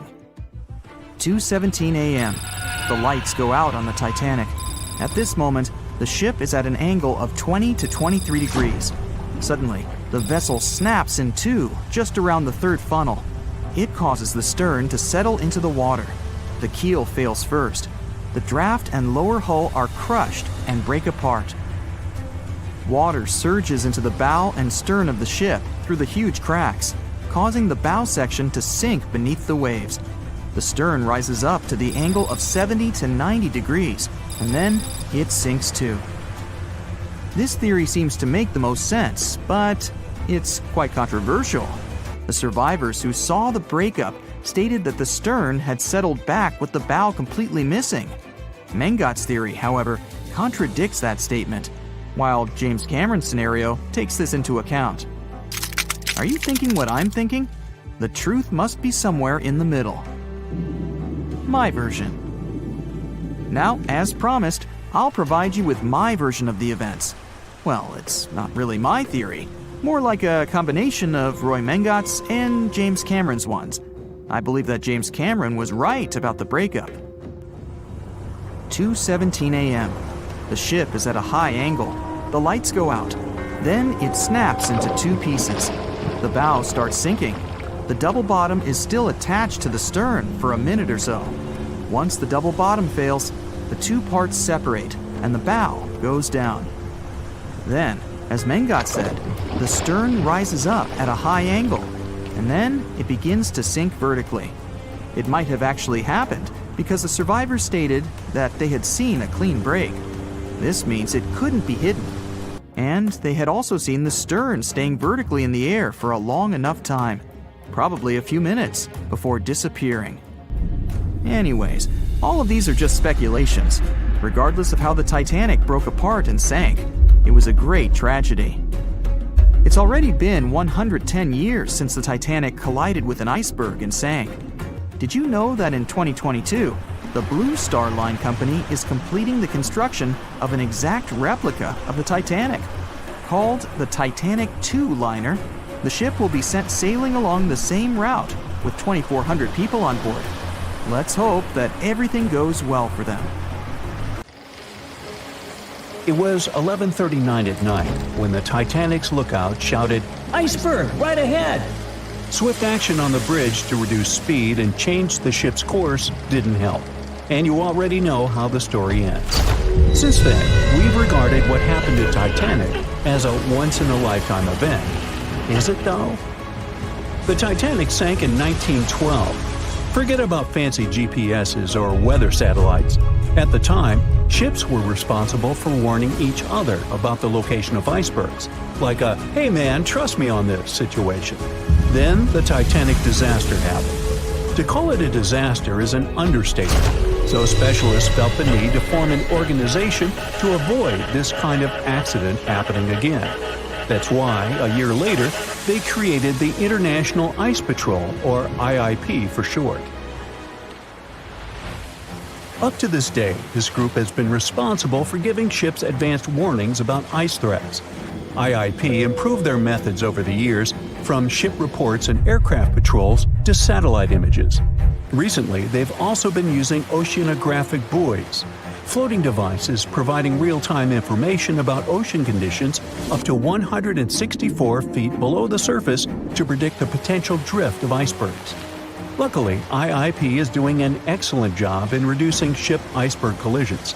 But don't get too comfortable, because even the most advanced detection equipment can't entirely avoid an unfortunate situation. Between 1980 and 2005, there were 57 incidents involving vessels and icebergs. And the chilling truth is that today's ships are more likely to run into an iceberg than the Titanic was. Studies have shown that 1,038 icebergs crossed the area where the Titanic sank back in 1912. You might think that's a lot, but scientists say it's not really a big deal. I mean, yeah, it's on the higher side, but there have been 14 years with even more iceberg activity since then. Nowadays, the number of icebergs is going up due to the accelerated melting of Greenland's glaciers. And since more ships are heading into polar waters, the chances of ships bumping into icebergs are higher. But the real danger for captains is invisible enemies, called growlers and bergy-bits. Growlers are these small icebergs that can be the size of a regular door. And bergy-bits are also considered small, measuring around the size of a school bus. These icebergs might seem harmless, but they're actually tricky since they can be completely invisible to radars or satellites. Let's see what happens when a modern cruise ship as big as the Titanic hits one of these small icebergs. Meet the Norwegian Sun, a luxurious cruise ship like Titanic, as it has the capacity to accommodate 2,400 passengers and more than 900 crew members. On July 2022, this cruise ship was on its way to Hubbard Glacier in Alaska when it found itself in the middle of a dense fog. Suddenly, passengers felt an impact and were terrified as the ship experienced a severe jolt. The fog immediately cleared and they realized what had happened. The Norwegian Sun had collided with an iceberg of the growler type. But the outcome was entirely different from Titanic. Thankfully, there were no injuries, and both the passengers and staff reached the Alaskan docks safely. Expert divers checked the condition of the boat, and they discovered that the ship had suffered some damage after the collision, so the rest of the trip was canceled.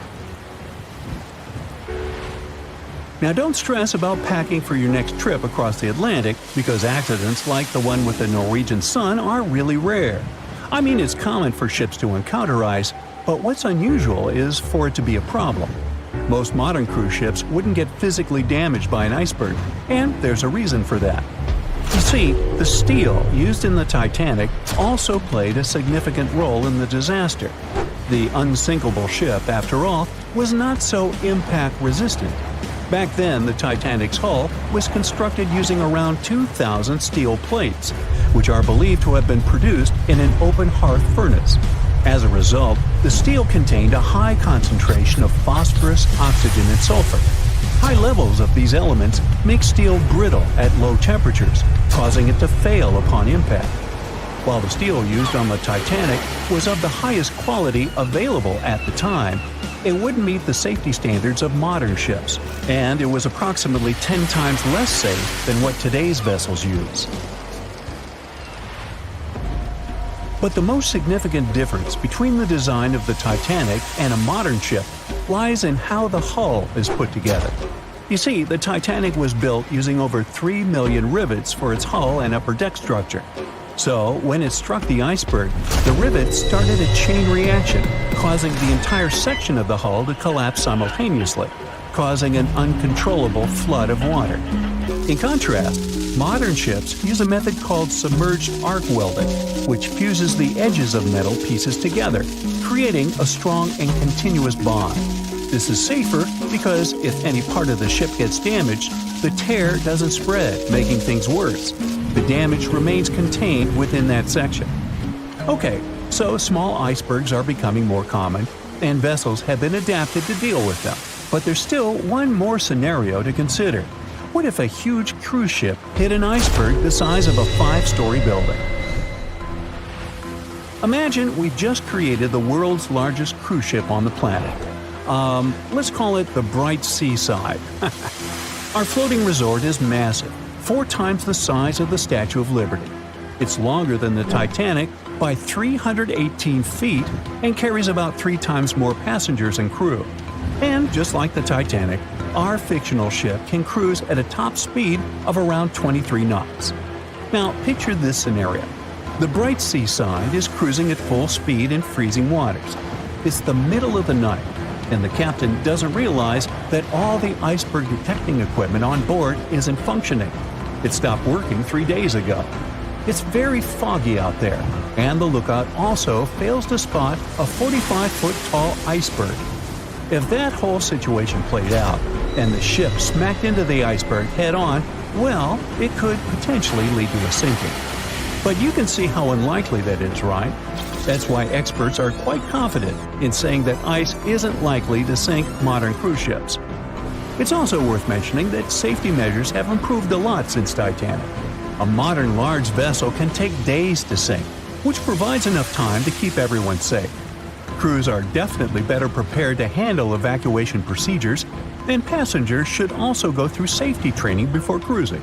I know, it is annoying to do that when all you want to do is drink a lemonade or some other beverage by the pool. But, all these safety tips are what saved the MS Explorer from becoming a modern Titanic. You see, back in 2007, all 154 people on board this Antarctic cruise ship managed to get into lifeboats after the ship hit an iceberg. Now imagine their panic as they waited for help for 4 hours. The crew did an excellent job in keeping everybody safe, no doubt. But a report that came out 2 years later said that the MS Explorer accident had happened because of the inexperience of the captain, who had pushed the ship too fast into a wall of ice in the freezing waters of Antarctica. That means that no matter how much tech a ship's got or how fancy its materials are, if you've got a careless captain and a crew that doesn't know how to handle an iceberg hit, a disaster similar to Titanic could happen again. But hey, you shouldn't stress over it. Trust the professionals and keep in mind the odds. In the last 30 years, the MS Explorer was the only cruise ship that sank thanks to an iceberg, and everyone survived. So kick back and enjoy your sea vacation. It seems like we all cried watching the heartbreaking goodbye of Jack and Rose from the Titanic. Oops, spoiler, sorry. But the real-life stories from the sinking of the famous ship were no less touching. Joseph LaRoche was born in 1886 in Haiti to a wealthy family. He was growing up without a dad, but his mother was a self-made woman and a respected merchant. His uncle was the head of his country. Joseph was fluent in French, Creole, and English. At the age of 15, Joseph realized he wanted to become an engineer. There were no engineering schools in Haiti, so he moved to France to get his education. The journey took him a whopping 83 days. Still, in his student years, Joseph met Juliet in a suburb of Paris through a mentor. They soon became friends, and then it grew into something bigger. The couple decided to get married. There was only one problem. Joseph couldn't find a well-paid qualified job even after completing his studies because of racial discrimination. The intelligent young man realized he could do better. Plus, he needed to provide for his growing family. His third kid was on the way. His uncle back in Haiti promised he'd help Joseph secure a job as a mathematics professor. His mother was overjoyed that her son and his family would be living in Haiti. She bought them first-class tickets for the French liner La France as a reunion gift. But that liner had really weird rules separating parents from their offspring for meals. The LaRoches didn't want to leave their youngsters and make them feel sad on a trip across the ocean. So they decided to trade their first-class tickets for La France for second-class tickets for RMS Titanic's maiden voyage. The Titanic was all the hype, and it didn't separate families, so it looked like a great deal. They planned to change for another ship in New York that would take them straight to their final destination in Haiti. The family boarded the Titanic on April 10, 1912, at Cherbourg. They had 3 days to enjoy the luxurious staterooms, a dining salon, a library, and 3 outdoor promenade decks available to second-class passengers. Juliet sent a letter to her father from Titanic's final stop in Queenston, Ireland. She told him they were more than happy with the accommodation. They had 2 bunks in their cabin and a couch that converted into a bed for their youngest family members. The family made friends with some nice co-passengers with whom they had traveled together from Paris. She thought they had been the only other French people on board, so they sat together for meals. Juliet mentioned they had all spent time together on the deck of the liner. She also wrote the people on board were friendly, although some sources say the family had gone through quite a lot of mean stares, gossip, and remarks. On the night of April 14th, their exciting journey came to an abrupt end. Even though Titanic's wireless operators had received warnings about drifting ice from nearby ships, the liner continued to plow ahead at full throttle. It was around 11:40 p.m. when Titanic's hull collided with the iceberg around 370 miles off the coast of Newfoundland. The practically unsinkable ship was severely under-equipped with lifeboats, enough for only about half of its 2,200 passengers. The nearest rescue ship, the Carpathia, was too far away to help. A steward woke up the LaRoche family and took them to the lifeboats, as Juliet remembered later. She couldn't speak any English, so everything that was going on seemed even scarier to her. A little after midnight, the crew received the order to give priority to women and children when boarding the lifeboats. Juliet later remembered a terrible panic had begun, as people had been pushing each other to get to the desired seat. At some point, she felt they had pulled away her older daughter and thrown her into the abyss. A moment later, she had joined her Simone in the same emptiness. So, pregnant Juliet and her two daughters got spots in Lifeboat 14. But they had to say goodbye to Joseph as the boat was being lowered into the sea. He wrapped his coat around Juliet, saying she'd need it, and promised to get in another lifeboat and see her and the little ones again in New York. The 25-year-old Joseph LaRoche didn't manage to stay true to his word. In a couple of hours, Titanic sank underwater, taking the lives of almost 1,500 people. Joseph was one of them. Juliet and the girls were among the 700 survivors who had been rescued by the Cunard liner Carpathia several hours later. Once they reached New York, they were looking through the crowds of people, hoping to see Joseph again. When it became obvious they wouldn't find him, it was time for them to decide what to do and where to go. Without any knowledge of English or money that had gone down with the ship, Juliet managed to survive in America only for 3 weeks, and then had no other choice but to go back to France. Joseph's uncle was no longer able to help them, as others had taken his life 4 months after the Titanic tragedy. In December 1912, Juliet gave birth to a son who she named Joseph after his father. For the rest of her life, she couldn't get over the loss of her beloved husband. That's why she didn't like to speak about what had happened on Titanic and told her children not to mention it. In 1995, a member of the Titanic Historical Society interviewed Louise, who was the last remaining LaRoche child and the last French survivor of the sinking. And that's when the world first heard about this heartbreaking story. It inspired some plays and articles, but it never got the same attention as the story of other passengers. You probably remember the elderly couple going down together in their bed on the Titanic. It was inspired by Isidor and Ida Strauss. They were both born in Germany and emigrated to the United States as kids. They met in New York and got married 5 years later. Isidor started a china and porcelain business with his brother that grew into the glassware department at Macy's and turned them into multimillionaires. Isidor and Ida were well known in New York, not only for their wealth and charity, but also for their love and devotion to each other. In 1912, the couple decided to run away from the New York winters and headed for Europe. By that time, they'd already been married for 40 years. In early April, it was time for them to sail back home to New York. They normally traveled on huge German liners, but at that time, they couldn't resist the hype of everyone talking about that new luxury liner, the RMS Titanic. That's how they ended up in one of the first-class private suites at the top of the ship. The Strauss couple spent their evenings dining in front of a live orchestra in a hall filled with fancy furniture and expensive wooden paneling. On the night of April 14th, they felt a slight tremor and then left their private suite and waited for instructions from the crew. They told the passengers not to lose their passes, as they'd need them when everyone got back on board. But the ship was going under. The Strauss couple were standing next to Lifeboat 8. Mr. Strauss, who was 67 at the time, was offered a seat with his wife because of his age. He refused it, saying he was not too old to sacrifice himself for a woman. He wanted to wait and make sure no women and kids were left behind. Ellen Bird, Ida's maid, hesitated before getting on the lifeboat, but Ida told her to go. She took the easy decision not to leave her husband on the sinking ship. Ida took off her beautiful mink coat and handed it to her shivering maid, saying she wouldn't be needing it anymore. Isidor didn't manage to convince her to save herself, so they stayed together till the end.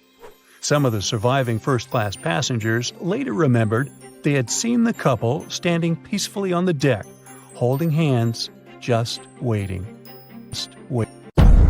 April 14th, 1912. The Titanic crashed into a huge iceberg and sank. Yep, we've covered that. But what if this time we use the ice to bring the ship to the surface? This requires several thousand feet of wire mesh and a lot of liquid nitrogen. Our goal is to put the Titanic in a huge block of ice that will raise the ship to the surface. Now to do this, you need to wrap the wreck in a wire mesh and cover it with liquid nitrogen. The first problem you face is the inability to wrap the ship completely.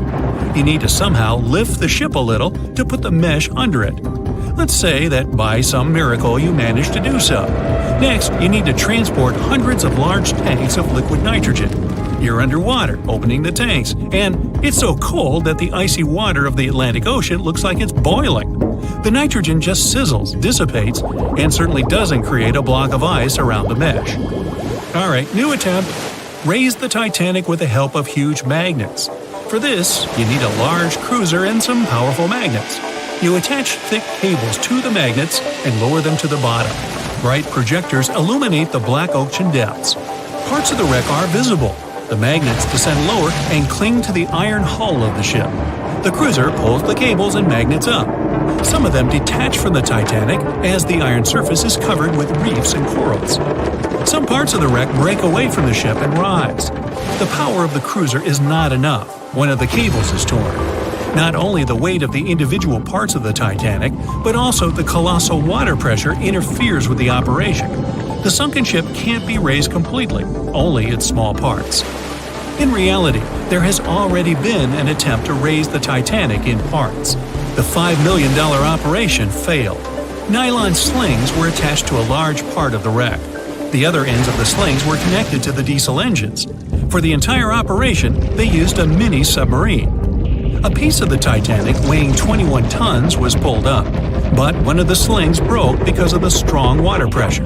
Then, one by one, the other cables began to snap, and a huge piece fell back to the seafloor. By this time, all the participants of the rescue operation had run out of food supplies, and it was far from the nearest shore, so they decided not to make a second attempt.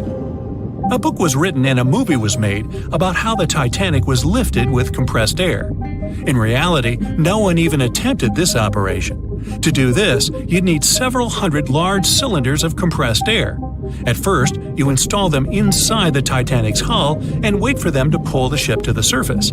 As soon as you lower the cylinders under the water, they immediately float upwards. This greatly complicates the operation. You need to fasten the cylinders with cables and pull them down to the bottom using a powerful submarine, or better yet, several of them. Because of the high pressure, the cylinders might burst. In this case, the blast wave would hit other cylinders and provoke a catastrophe. Too expensive and unsafe. The most expensive and complex plan to raise the Titanic is probably the one where scientists somehow extract hydrogen and oxygen from the ocean water. Then, these extracted elements must fill special containers. Those containers are attached to the ship, and the Titanic would rise to the surface. Even if you extract oxygen and hydrogen from millions of tons of water, the rest of the ocean water will replace it. A machine that will be capable of such filtering should cost billions of dollars. Or you can come up with a chemical element that will use a chain reaction to purify all the water. In this case, the entire world ocean will be left without vital oxygen. Someone once suggested blowing up the Titanic. You'd need to lower several boxes of dynamite to the ocean floor. The boxes must be completely sealed to prevent the dynamite from getting wet. Next, you need to run several miles of wire conducting an electrical current to them. Once all this is done, you sail to a safe distance. Now, you're going to press the button to pass the current through the wire and activate the dynamite. 3, 2, 1, stop! Why would you do this? Even if it works, the wreckage of the Titanic will be scattered in all directions on the seabed. It will be impossible to lift the Titanic from the ocean. Imagine a huge hook that can fetch the Titanic and lift it from the bottom like a fish. This hook must be huge to pick up a sunken ship. Let's say you created it. Next, you're on a huge cruiser, sailing up to the crash site and lowering the hook down like an anchor.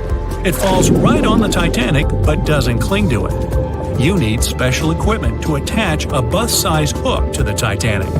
It would include a huge submarine with mechanical arms. To build such a device and make it work under enormous pressure is already next to impossible. But let's say you finally managed to hook the Titanic. It's then you realize the cruiser doesn't have enough power to lift the ship, weighing more than 50 tons, and the hook that adds about 10 tons more. To complete your task, you'll need a few more cruisers and a few extra $1 million. Once hot wax cools, it hardens and floats on the water surface. What if we deliver it to the ocean floor and pour it inside the Titanic? This may work, given that wax is not an expensive material. So, you melt the wax, pour it into strong tanks, and pull them to the bottom with the help of a submarine. The tanks can withstand enormous pressure, and the submarine has enough power to lower the wax to such a depth. The containers are placed inside the Titanic. Through a remote control, you open the containers, but the wax doesn't pour out. The deeper you go, the colder the water gets. While you were delivering the containers to the ship, the wax was cooling down and getting solid inside. Several containers are pressed against the top of the ship, but it's not enough to lift the Titanic. Other containers simply float away to the surface. And even if the containers were thermostatic and kept hot inside all the time, once released, the wax would solidify in an instant. There would just be no time for it to spread and cover the Titanic from within, so it would just float up as well. Alright, you fill several large and sturdy bags with Vaseline. This substance acts just like wax in the cold. It gets solid and floats. You want to put bags all over the Titanic and just wait for the Vaseline to bring it up. You load the bags into the submarine and descend to the ocean floor.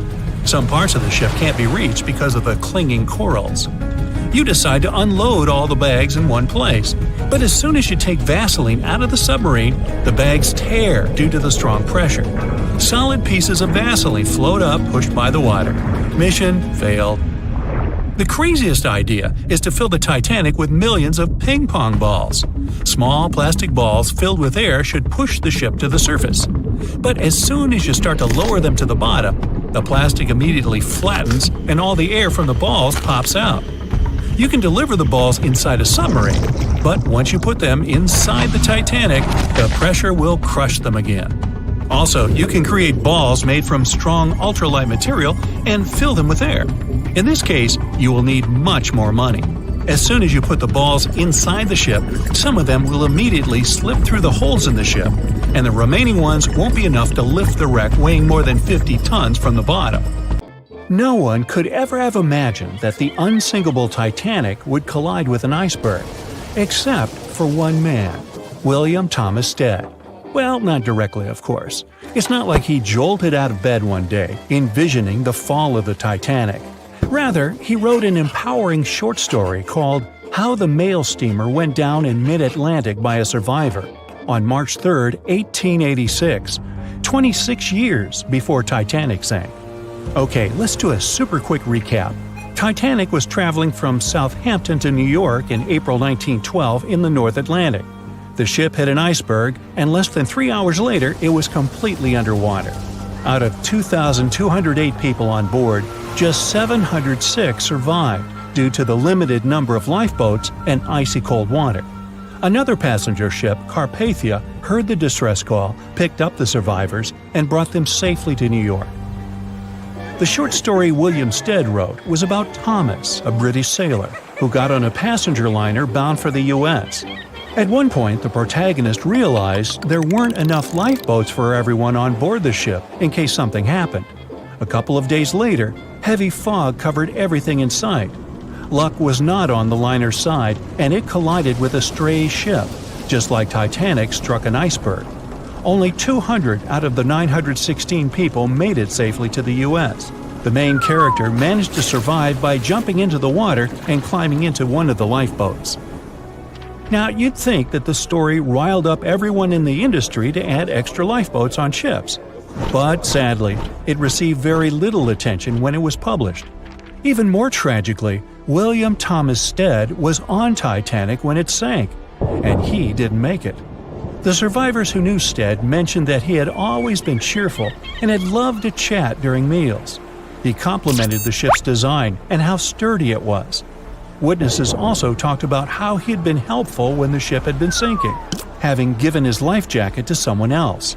He was a journalist by profession and was on his way to New York for a ceremony.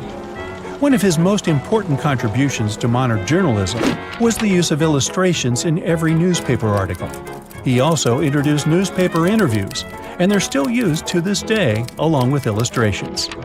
But this story wasn't the only published work that predicted the disaster. Morgan Robertson was an author and former ship captain who wrote short stories and novels. His most notable novella is The Wreck of the Titan. It's also known as Futility. The book was written in 1898, 14 years before Titanic. It was a fictional story about the Titan, an ocean liner similar to Titanic, which was crossing the North Atlantic. It's also a coincidence that Titan was just as fast as Titanic and shared many other similarities, like size and design. The book described it as unsinkable and the largest ship to hit the ocean at the time. That's what they said about Titanic, too. Another eerie similarity was the limited number of lifeboats it had. The story took place in April, and that's when Titanic set off on its journey and hit the iceberg. The Titan story also mentioned that barely anyone had survived that horrible accident. Unlike Stead's story, the protagonist of Robertson took a different path. The Titan sinking happened somewhere halfway through the book, so after the accident, the main character went on with his life. The book was brought back into the spotlight after the Titanic disaster. How could someone describe the events that took place almost a decade later so accurately? Many started to believe Robertson could see the future. But the reality was that Robertson knew his way around a ship. It was easy for him to write down the nitty-gritty of things without doing more research. Realistically, one of the biggest threats for ships at that time was hitting an iceberg or colliding with other ships. The next story sounds somewhat mysterious. Once, Alex Mackenzie heard a voice that warned him not to board Titanic. But when he turned around, there was nobody there. As he continued walking, the voice spoke to him again, but this time it was louder and more distinct. He took the warning seriously and decided to cancel the trip and go back to Glasgow, Scotland, his hometown. His grandparents weren't too happy to find him back home instead of on Titanic. After all, the ticket was very expensive. That disappointment very soon disappeared when they heard that the ship had struck an iceberg. John Coffey was a member of the crew of Titanic, but he decided to ditch the ride when the ship stopped at his hometown in Queenstown, Ireland. His inner voice told him to get off the liner, and he did. He was only 23 at the time, and for someone his age, it could be a major career boost and an opportunity to grow. Despite the horrible tragedy, the guy signed to work with the RMS Mauritania just months after the Titanic sinking. Talk about commitment. Some added info was revealed about what may have contributed to the fall of Titanic. The constructors insisted that the ship was unsinkable, but many people later theorized that the vessel's steel plates had been too frail for the freezing Atlantic water. It may have caused the rivets to pop, allowing ocean water to seep inside. Another theory is that there may have been a fire in the hull of the Titanic that had been raging for 3 weeks before the voyage. The fire softened the steel, allowing the iceberg to cut through it like a hot knife through butter. Some pictures before the ship set off on its journey show black marks on the hull, which could have been caused by fire. Either way, the iceberg would have caused significant damage in any case, no matter if there was a fire or not. Some people also blame those who designed the Titanic. The ship was built with large joints at the bottom, which probably snapped easily during the collision. Of course, these are all theories, but we know for a fact that the iceberg was the main character of this drama, and that the works of Stead and Robertson should have been taken seriously. Either way, this should be a lesson for the future, helping to prevent similar tragic accidents. By the way, ocean liners and passenger ships wouldn't exist if it hadn't been for Thomas Newcomen. In 1712, he invented a steam engine that was so strong it could produce enough energy to power a ship.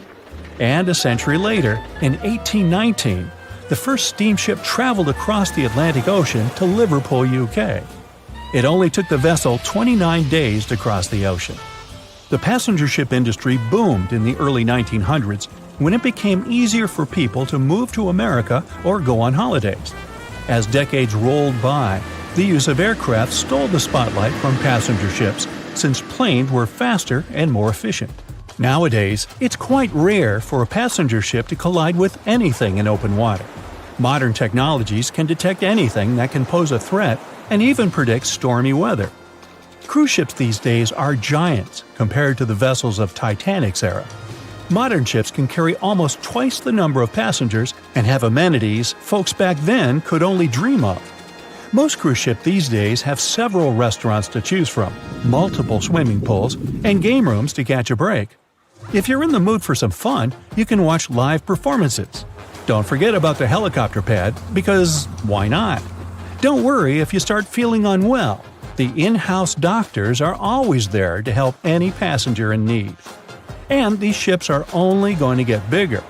Putting Titanic and a modern cruise ship side by side is like comparing a Corgi to a Doberman. Back then, Titanic was the biggest and most cutting-edge vessel anyone could dream of. So, who knows what the future of cruise ships can hold? We might even have entire cities floating around. That would be a really big boat. We know Titanic from so many stories, even a movie, but now we have its first full-sized digital scan. And nope, it's not like those models from before, where we mostly imagined what the ship was supposed to be like. This time we got a real digital scan. A team of experts really mapped the deep-sea floor around the Titanic together with the ship itself. We basically got a 3D view of the entire wreck, which is like going deep down beneath the ocean's surface and seeing Titanic as if all the water has been drained away. So, the story of the wreck started in 1985, 73 years after the Titanic went down. The explorer named Robert Ballard stumbled upon it somewhere between two submarines that also went down in that area. He was actually on a different task back then, so he didn't even have time to explore the ship properly. But as he was searching for the submarines, he realized how ocean currents affect sinking debris. He noticed the heaviest object sank quickly and left a trail of debris behind, the trail that followed the currents. Using this knowledge, Ballard made a hypothesis the Titanic had broken in two and left a debris trail as it sank. Before he found the wreck, everyone thought the ship just went down in one piece after hitting an iceberg. So everyone knew where the ship was so the adventure could start, or not. It was hard to explore it. The ship is enormous, and the dark depths of the ocean make it really difficult to capture its whole body in one go. So we mostly relied on glimpses of the decaying ship, and had to settle with teasing scattered parts of the whole picture and filling it up with speculations and stories. But in the summer of 2022, we finally got something different. A team of experts from Magellan Loaded, a company specializing in mapping the deep sea, teamed up with Atlantic Productions, who were making a documentary about the project. They embarked on a mission to capture the complete view of the Titanic. They used submersibles. Those are vehicles that go underwater, remotely controlled by a team of skilled explorers. These submersibles dove deep into the ocean. It wasn't an easy job. They spent over 200 hours collecting information about the entire length and breadth of the wreck. It was like a real-life treasure hunt. But instead of finding gold and jewels, they took something even more precious. Over 700,000 images of the Titanic from every angle possible. Yup, they took photos of every tiny part of the ship, even the not-so-interesting bits most of us would usually skip. Even mapping the muddy parts was an important part, because it helped fill in the gaps between the more exciting things they discovered. And this was a way for all of us to finally get a detailed 3D reconstruction. Even though it's been more than 100 years, you can still recognize the bow of the Titanic, covered in rust that hangs down like stalactites. On top of the bow is the boat deck, where a big hole gives us a glimpse into the empty space where the grand staircase once stood, like a window into the ship's glamorous past. Its stern is now a wild mess of twisted metal. As the Titanic went down, this part collapsed and spiraled into the seabed. The bow and the stern ended up separated by about 2,600 feet. There's a vast field of debris surrounding this giant, stuck on the seafloor. This debris is like a scattered treasure trove, full of intricate metalwork from the ship, statues, and even unopened champagne bottles. There are also personal belongings that went down together with the ship, like dozens of shoes resting across the seafloor. It was a tough task to do, go down and take all those pictures. It may not sound that hard at first, considering it was the vehicle that really immersed itself into such deep parts of the ocean, not the people. But studying the ocean is hard. We haven't explored, mapped, or even seen over 80% of it. The conditions are harsh, and the pressure becomes more intense the deeper you go. And their vehicle had to dive down to nearly 13,120 feet below the surface. That's like 12 Eiffel Towers stacked on top of each other. Plus, you have strong currents in that area, so it was probably like trying to navigate through a watery maze. And submersibles weren't supposed to touch anything. Even the slightest wrong step can damage the wreck that was already so fragile. It seems like the Titanic is frozen in time, so it will always be there waiting for us. But in reality, it's slowly disappearing. It's pretty obvious that the ocean water ruined it considering how long it has been down there. But it's not just that. The wreck itself has become a home for a specific type of bacteria Halomonas titanicae that even got named after the famous ship. These bacteria have a special ability. They can survive inside rusty formations known as rusticles. They kind of look like icicles, those spikes of ice that form when water falls from something and freezes. These bacteria have a taste for iron, which is abundant in the ship's hull. For them, it's like a real buffet down there. And as time goes by, these bacteria will keep eating away at the iron in the ship, bit by bit, until one day the feast comes to an end and the whole ship is gone. It's like a slow but steady recycling process. So this 3D model we got because of the hardworking team and technology comes at the best time because we never know how much time we have left with exploring the famous wreck. This time we might even understand the collision with the iceberg better. You know how movies always show the Titanic hitting the iceberg on its right side? Well, we can't even be certain about that. The scans could help us figure out if the ship actually grounded on the iceberg, like getting stuck on it. We can study the stern and analyze how the Titanic struck the seafloor. That will also help us understand what really happened during the sinking. Maybe we'll get a chance to discover if there was really a strong fire that sealed the fate of the Titanic. One theory says that the coal fire had been raging for a whole 3 weeks before the ship even took its first and last trip. And this could have made its hull weaker, which means most of the work was done.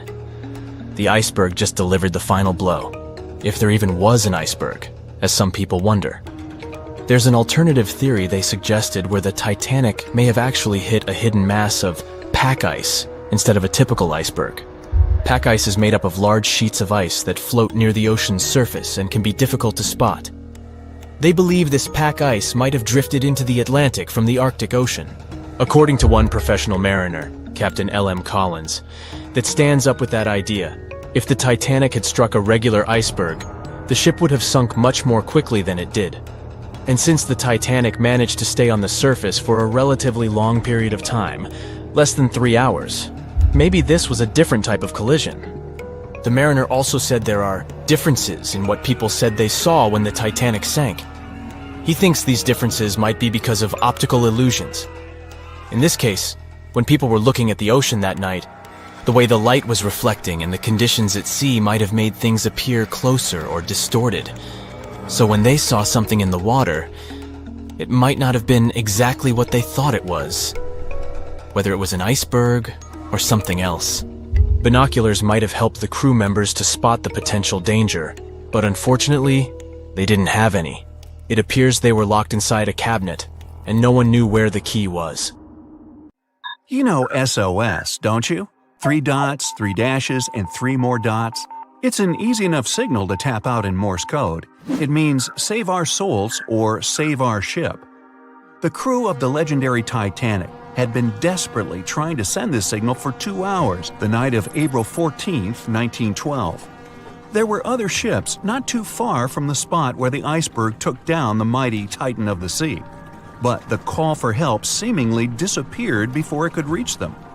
The passenger ship SS Mount Temple did pick up a signal and try to respond, but the Titanic never got the answer. So what was silencing the ship's cries for help? Some unknown Bermuda Triangle of the North Atlantic? Consider this. Eyewitnesses say the sky was painted with a brilliant aurora borealis that cold, fateful night.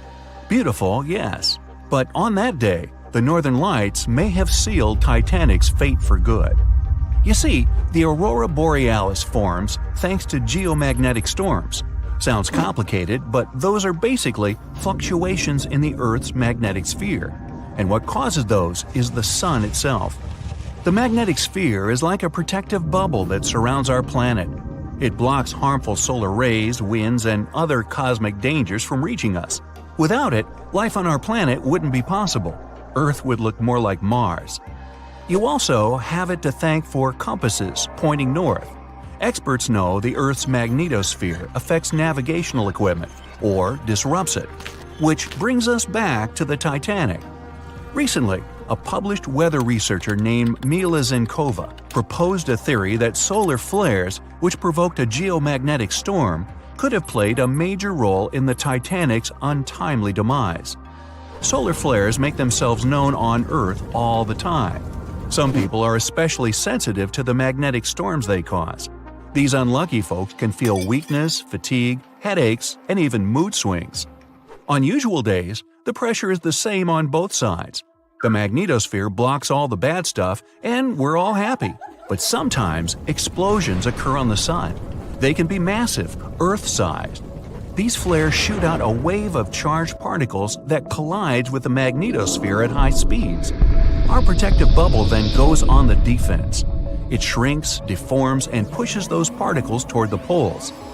Enter those brilliant lights dancing above the Titanic that night. In the north, we know it as aurora borealis. In the south, aurora australis, or the southern lights.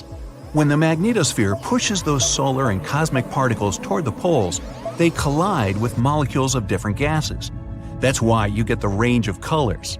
For example, oxygen can be green or red depending on the distance, and nitrogen is blue or purple.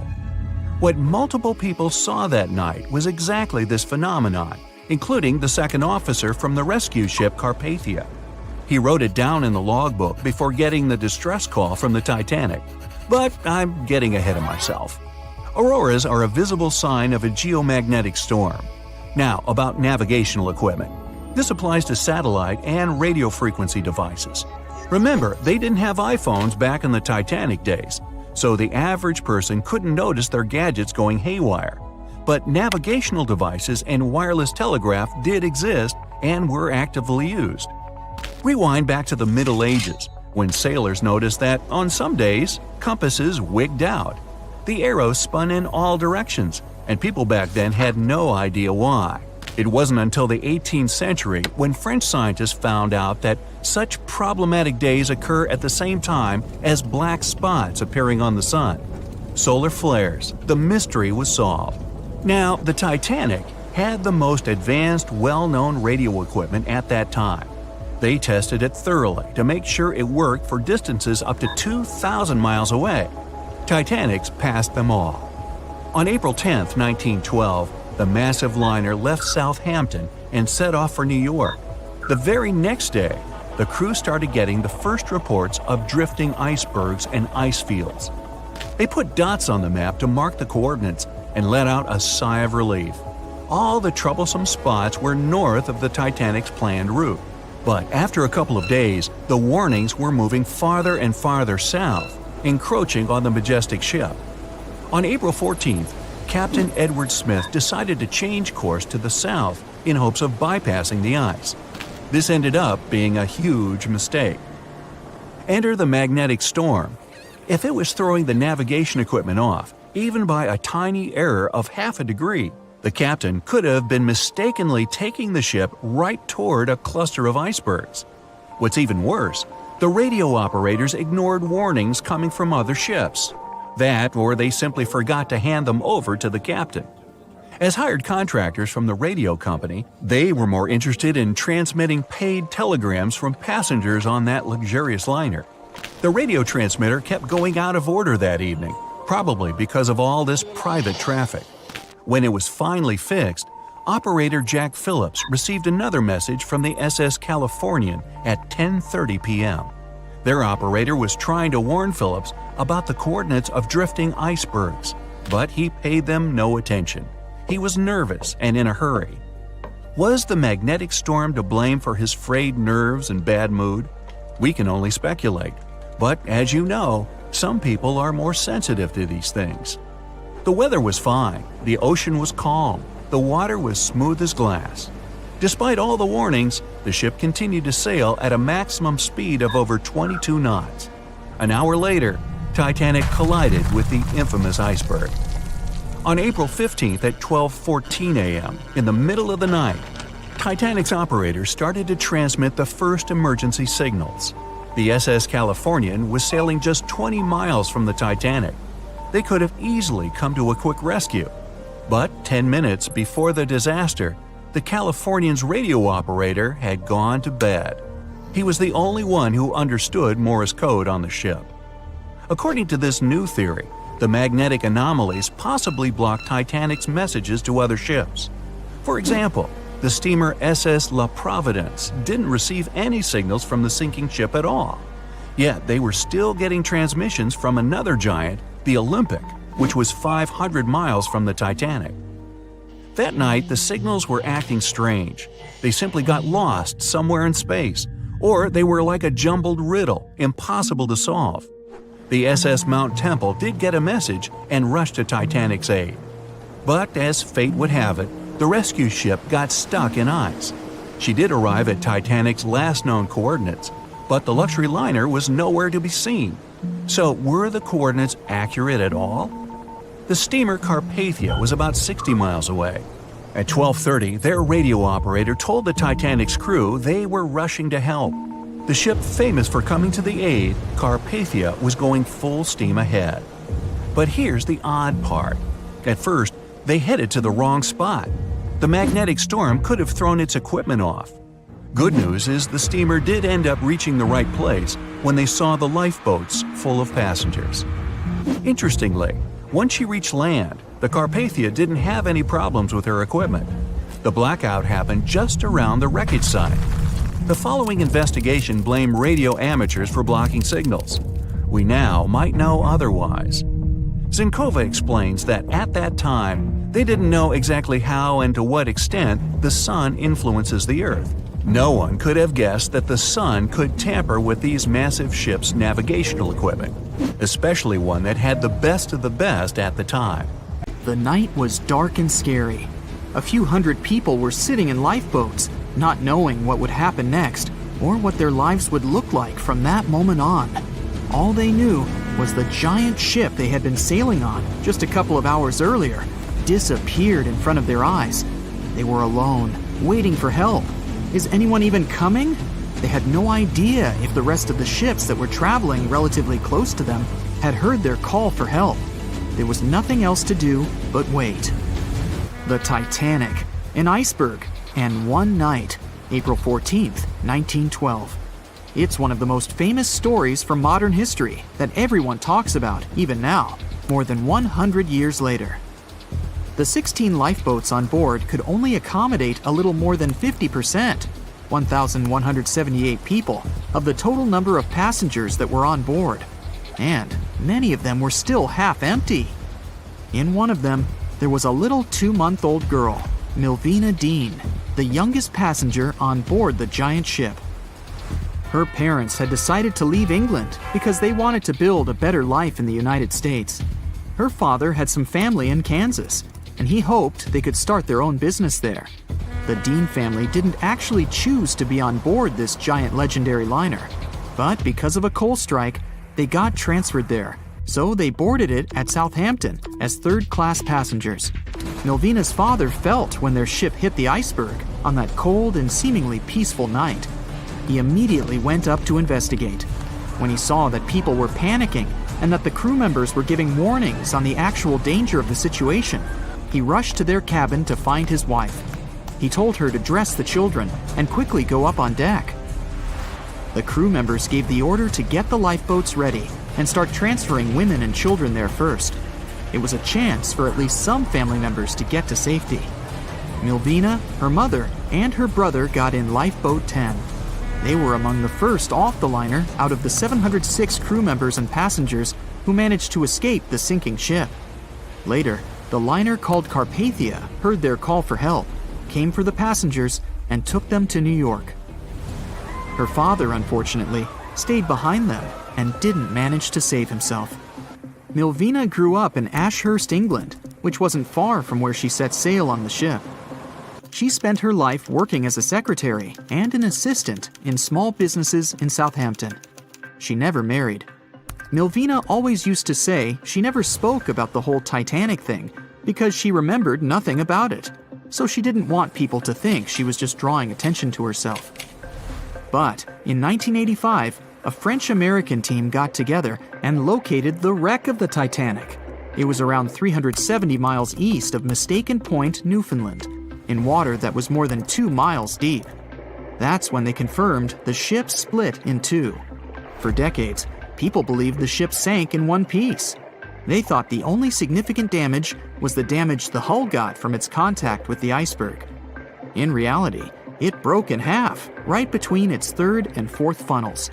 It happened shortly before the ship disappeared under the surface of the water, and the whole thing, starting from the moment when they hit the iceberg, lasted around 2 hours and 40 minutes. People didn't pay that much attention to the Titanic until this team of researchers found the wreck. In the last year of her life, she sold some of her family's possessions at auction to pay for her stay in a nursing home. The items she sold also included a suitcase filled with clothes that her family got when they arrived in the US, and compensation letters her mom got from the Titanic Relief Fund. The compensation letters outlined the financial aid that certain passengers received who had survived the loss of their loved ones. She lived until the age of 97 when she caught pneumonia. She was the youngest of the 705 people that survived the whole event. The Titanic was the world's largest ship. Since it was so big, some thought the vessel should have had 4 exhaust stacks. But Thomas Andrews, the man who designed the ship, believed that only 3 were necessary. So, the Titanic basically had one purely decorative stack. 2,200 people were on board when the ship sank. There were 908 crew members, and the maximum number of passengers on board, which was 3,500. As you probably saw in the movie, there were different classes of passengers. The estimated overall wealth of those in first class was about $500 million, and researchers estimated $6 million worth of things went down to the ocean bottom, together with the ship. In first class, this liner was a place of luxury. It had 4 restaurants, 2 libraries, 2 barber shops, reading rooms, and a photographic darkroom on board. There was also a heated swimming pool, but only first-class passengers could use it, at a price of 1 shilling a time. The ship also had Turkish baths and electric baths, and passengers could use each for 4 shillings at a time. The cost to build this massive giant was $7.5 million, but that was back in 1912. Today, it would be about $200 million. First-class tickets cost $2,560 at the time, which is today's equivalent of $61,000. What would you get in these expensive cabins? A sitting room, 2 bedrooms, 2 wardrobe rooms, and a bathroom. Would you pay that much for those luxuries? Teams of researchers still haven't explored many areas on the Titanic. It's still very, very hard to access them with underwater vehicles. There was a lifeboat drill scheduled for the same day the Titanic sank, but it was called off for some reason. The crew had done just 1 lifeboat drill, and that was when the ship was still docked. But even if the crew members had been properly trained and each lifeboat had been filled, the capacity was still not enough to save each and every passenger. The Titanic was the biggest movable object in the world at that time. On May 31st, 1911, its immense hull made its way down the slipways and ended up in the River Lagan in Belfast. Over 100,000 people were there to see the launch, which took just a little more than a minute and went off without a hitch. The people who were in charge of the ship immediately towed the hull to a mammoth fitting-out dock. Thousands of workers spent most of the next year there working hard, building the decks and constructing all those luxury interiors that gave the Titanic its specific look. They were also installing the 29 giant boilers that would power the ship's 2 main steam engines. All that to get the title unsinkable. The ship had more than just one fatal flaw. You may have heard of one of its design flaws. the airtight bulkheads weren't completely sealed on top. This allowed water to flow from one compartment to another, which eventually sank the liner. And Titanic had more flaws. High sulfur content, cold temperatures, and high speeds largely affected the steel of the vessel's hull and the iron of its rivets. The steel here shattered, while the rivets popped out relatively easily. This was the reason the Titanic sunk 24 times faster than we'd expect. Once a famous giant, the largest ship of that time, now two grand pieces lying on the ocean bottom about 2,000 feet apart, torn by the catastrophic collision of time itself. The stern of the Titanic got completely ruined after hitting the ocean floor, but you can still recognize the bow since many interiors were left preserved. There's a type of bacteria found on the ship's rusticles. A rusticle is this brownish formation of rust. It occurs deep underwater when the wrought iron the ship is made of oxidizes. It means the bacteria eat the iron of the Titanic's hull, piece by piece. And it seems they might finish their snack by 2030, way sooner than when anyone would expect the wreck to be gone forever. You may think it would probably be easier to take the wreck out of the water so that we got to keep it, but it would fall apart if anyone tried to do that. It's been in the water for more than 110 years now, and is now so rusty that no one would be able to reconstruct some parts even if we managed to get the ship out of the ocean depths. What do you think? Could any of about 700 people that had survived the sinking of the Titanic hear it hit the ocean bottom? The largest ship that had ever been made till then disappeared literally before their eyes after all. But sound most likely wouldn't have traveled from water to air. We can't hear that well in water because our bodies are not designed to hear in such environments.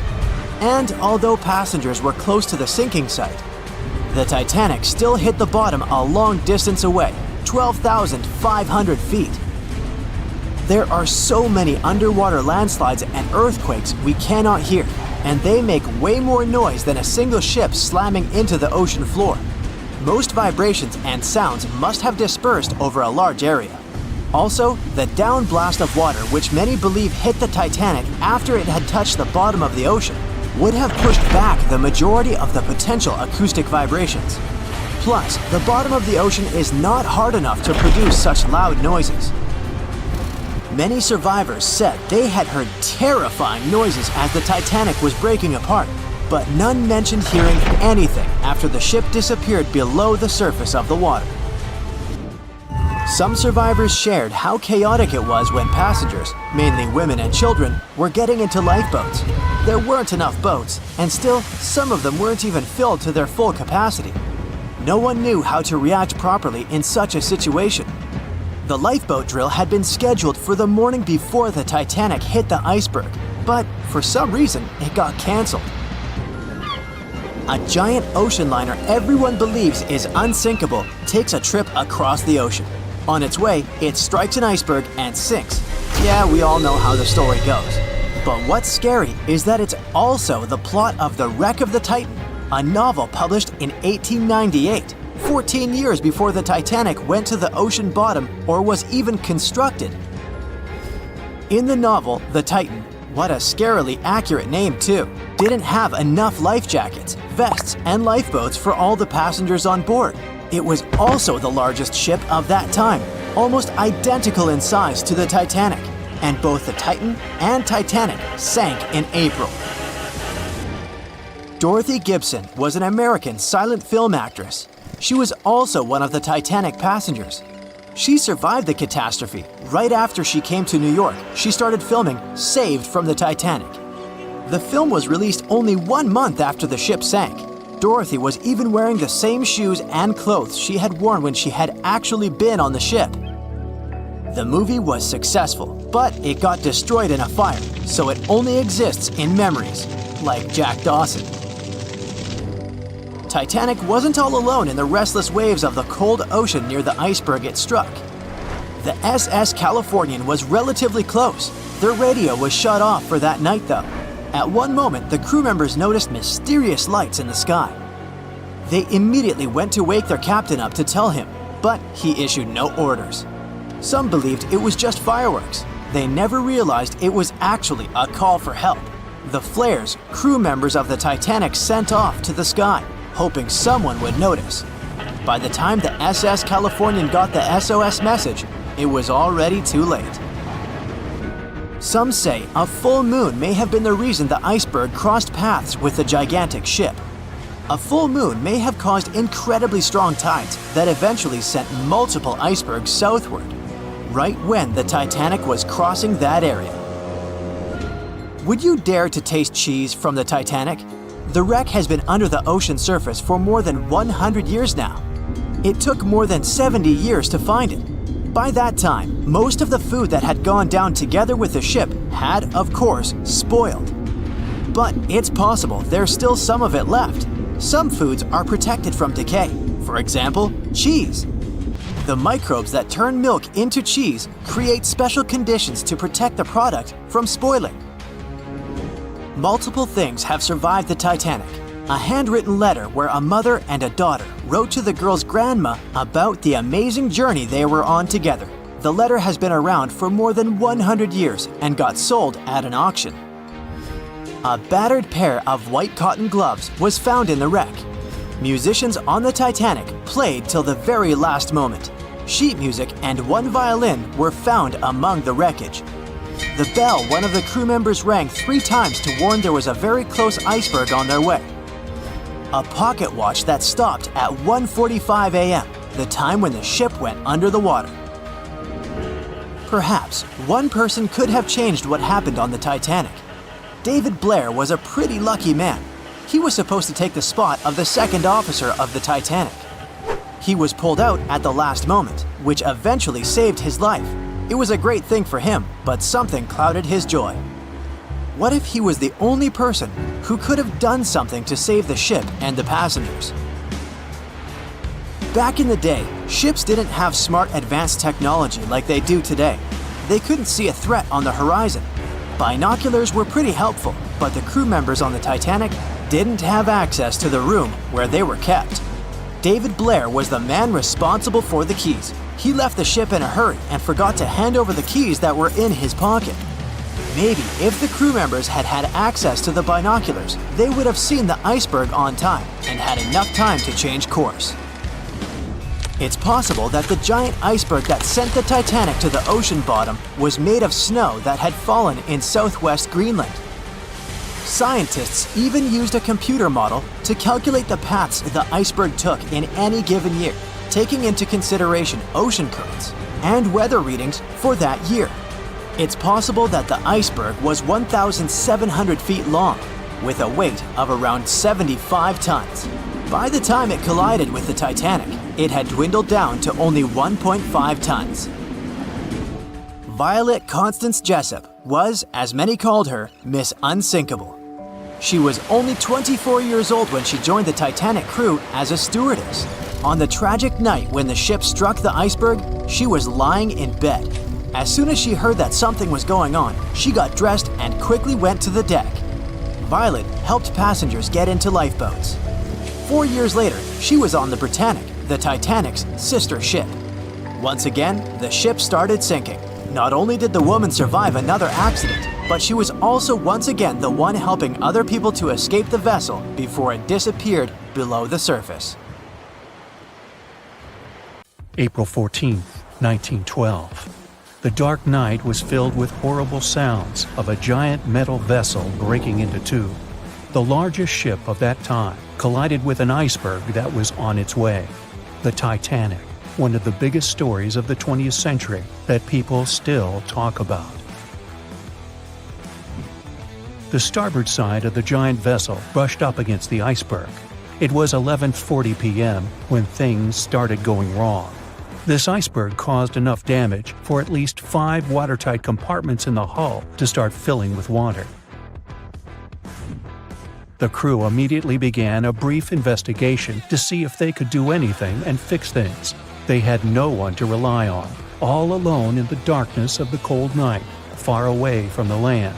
The North Atlantic Ocean, around 400 miles south of Newfoundland, Canada. They needed time to figure out how to bring people to safety. They had some time, true, but not enough. If you watched the movie, you know the ship didn't plunge immediately after the icy doom had happened. The whole process lasted a good 2 hours and 40 minutes. But the situation was hard. There were 2,200 people to take care of, including crew and passengers, and things happening on the ship were chaotic. The chief designer, Thomas Andrews, soon realized they wouldn't be able to stay afloat. By midnight, the entire crew had begun preparing the lifeboats for launch. They had 20 boats with space for only 1,178 people, which was just a bit more than 50% of the people on board. The order was to get women and children to safety first. Crewmen were there to row and guide the boats. The scene over the next 2 hours gradually started escalating. The crew members had a task to wake up passengers and warn them something bad was happening. They wanted to place them into a fleet of lifeboats as soon as possible.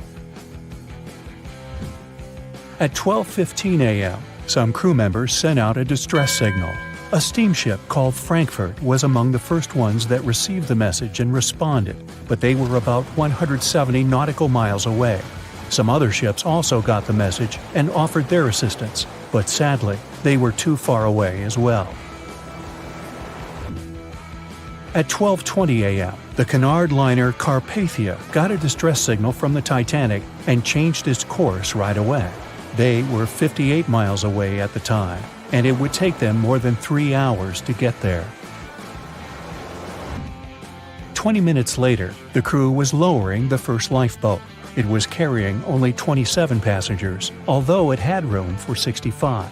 Many of the lifeboats that were launched first were well below capacity. Crew members were worried, thinking the Davids wouldn't be able to hold a fully loaded lifeboat. And in the beginning, many passengers were just too afraid to leave the ship. They still thought Titanic was unsinkable and couldn't imagine the scenario that was going to happen 1 to 2 hours later. The crew was firing the first of 8 distress rockets. Unsuccessful. No one was close enough to help. By 1:20 a.m., they lowered 10 lifeboats. Number 8 had only 28 people in it. One of the passengers on the number 10 was 9-week-old Melvina Dean. She would later become the last survivor who lived until 2009 and turned 97. It was 2 a.m. already. 3 of the collapsible boats were the only lifeboats that remained on the ship. The bow of the vessel had sunk low and had tipped far under the surface. People around it could now clearly see stern propellers above the water. Crew members were lowering collapsible lifeboat D from the roof of the officers' quarters with over 20 passengers in it. As the ship's bow went under, the water was washing collapsible A from the deck. Those 20 people were struggling because their boat was partly filled with water. As crew members were trying to release collapsible B, it fell. Before they righted it, the water swept it off the ship. 30 passengers still managed to find safety on the overturned lifeboat. At 2:17 a.m., the ship's wireless operator decided to transmit one last distress call. A minute later, the light on the ship finally went out. Titanic and all left on board plunged into darkness. The bow continued to sink, and the stern was rising higher above the surface, which placed great strain on the midsection. Horrible sounds were filling the night. Titanic, this massive, legendary ship so many people placed their hopes in and were excited about, broke into 2 between the 3rd and 4th funnels. Reports would speculate it took about 6 minutes for the bow section to reach the ocean bottom. The stern settled back in the water before it rose again into a vertical position. It remained in this situation until it finally disappeared into the ocean. At 2:20 a.m., the stern apparently retained air inside, and water pressure crushed it as it went down. The stern landed about 2,000 feet away from the bow. People consider the Titanic the fastest ship in the world. They thought it was unsinkable because 4 of its compartments could be flooded, and that still wouldn't cause a critical loss of buoyancy. Its life was problematic since its beginning. While the ship was leaving port, it moved within a couple of feet of the steamer New York. It managed to safely pass by, which was a huge relief for all those worried passengers massed on the ship's decks. Titanic sailed off on the 10th of April.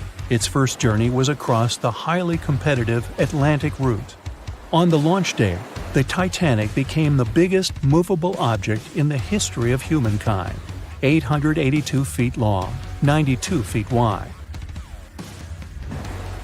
Not that big if you compare it with today's ships. The biggest cruise ship in the world today is Royal Caribbean's Symphony of the Seas, which is roughly 5 times the size of Titanic. If you put that ship in a vertical position, it would be nearly as tall as the Empire State Building, which is 1,250 feet without antennas. But Titanic was a huge attraction back in its time. At one moment of their journey, they stopped in France, after which they made another stop in Ireland. Once the final passengers boarded, the massive ship set out at full speed for their final destination, New York City. 4 days after the beginning of its journey, Titanic failed to divert its course from a huge iceberg, the story we all know about. Only 700 people survived, and most of them were women and children. The night was extremely cold, 1 hour and 20 minutes after Titanic had gone down to the bottom of the ocean. Survivors weren't even sure someone was coming to save them. Finally, they saw the light. It was Carpathia coming towards them. They came for the people in the lifeboats. The crew brought them aboard and pulled a handful of other passengers out of the water. Many ships tried to contact Titanic a few hours after it sank. Their messages were never returned. Later, when there was an investigation of what really happened, they discovered the Leyland liner California had been less than 20 miles away when Titanic was sinking. But the crew didn't hear the distress signals coming from Titanic because their radio operator was off duty. Countries from both sides of the Atlantic were shocked and horrified when they heard details of what happened to Titanic. They decided to make changes to ship operations, rules that would help avoid such events in the future. They held the first International Convention for Safety of Life at Sea, where they adopted rules for every ship to have lifeboat space for each passenger on board. Also, lifeboat drills became mandatory. They also decided to establish an international ice patrol. Its main role was to monitor icebergs in the North Atlantic shipping lanes. Ships also needed to maintain a 24-hour radio watch. Titanic wasn't built alone. Because of the size of this magnificent ship and all the new equipment it required, it would have been too expensive as a one-off. So the team built the Titanic alongside 2 sister ships, and both of them had eventful lifetimes.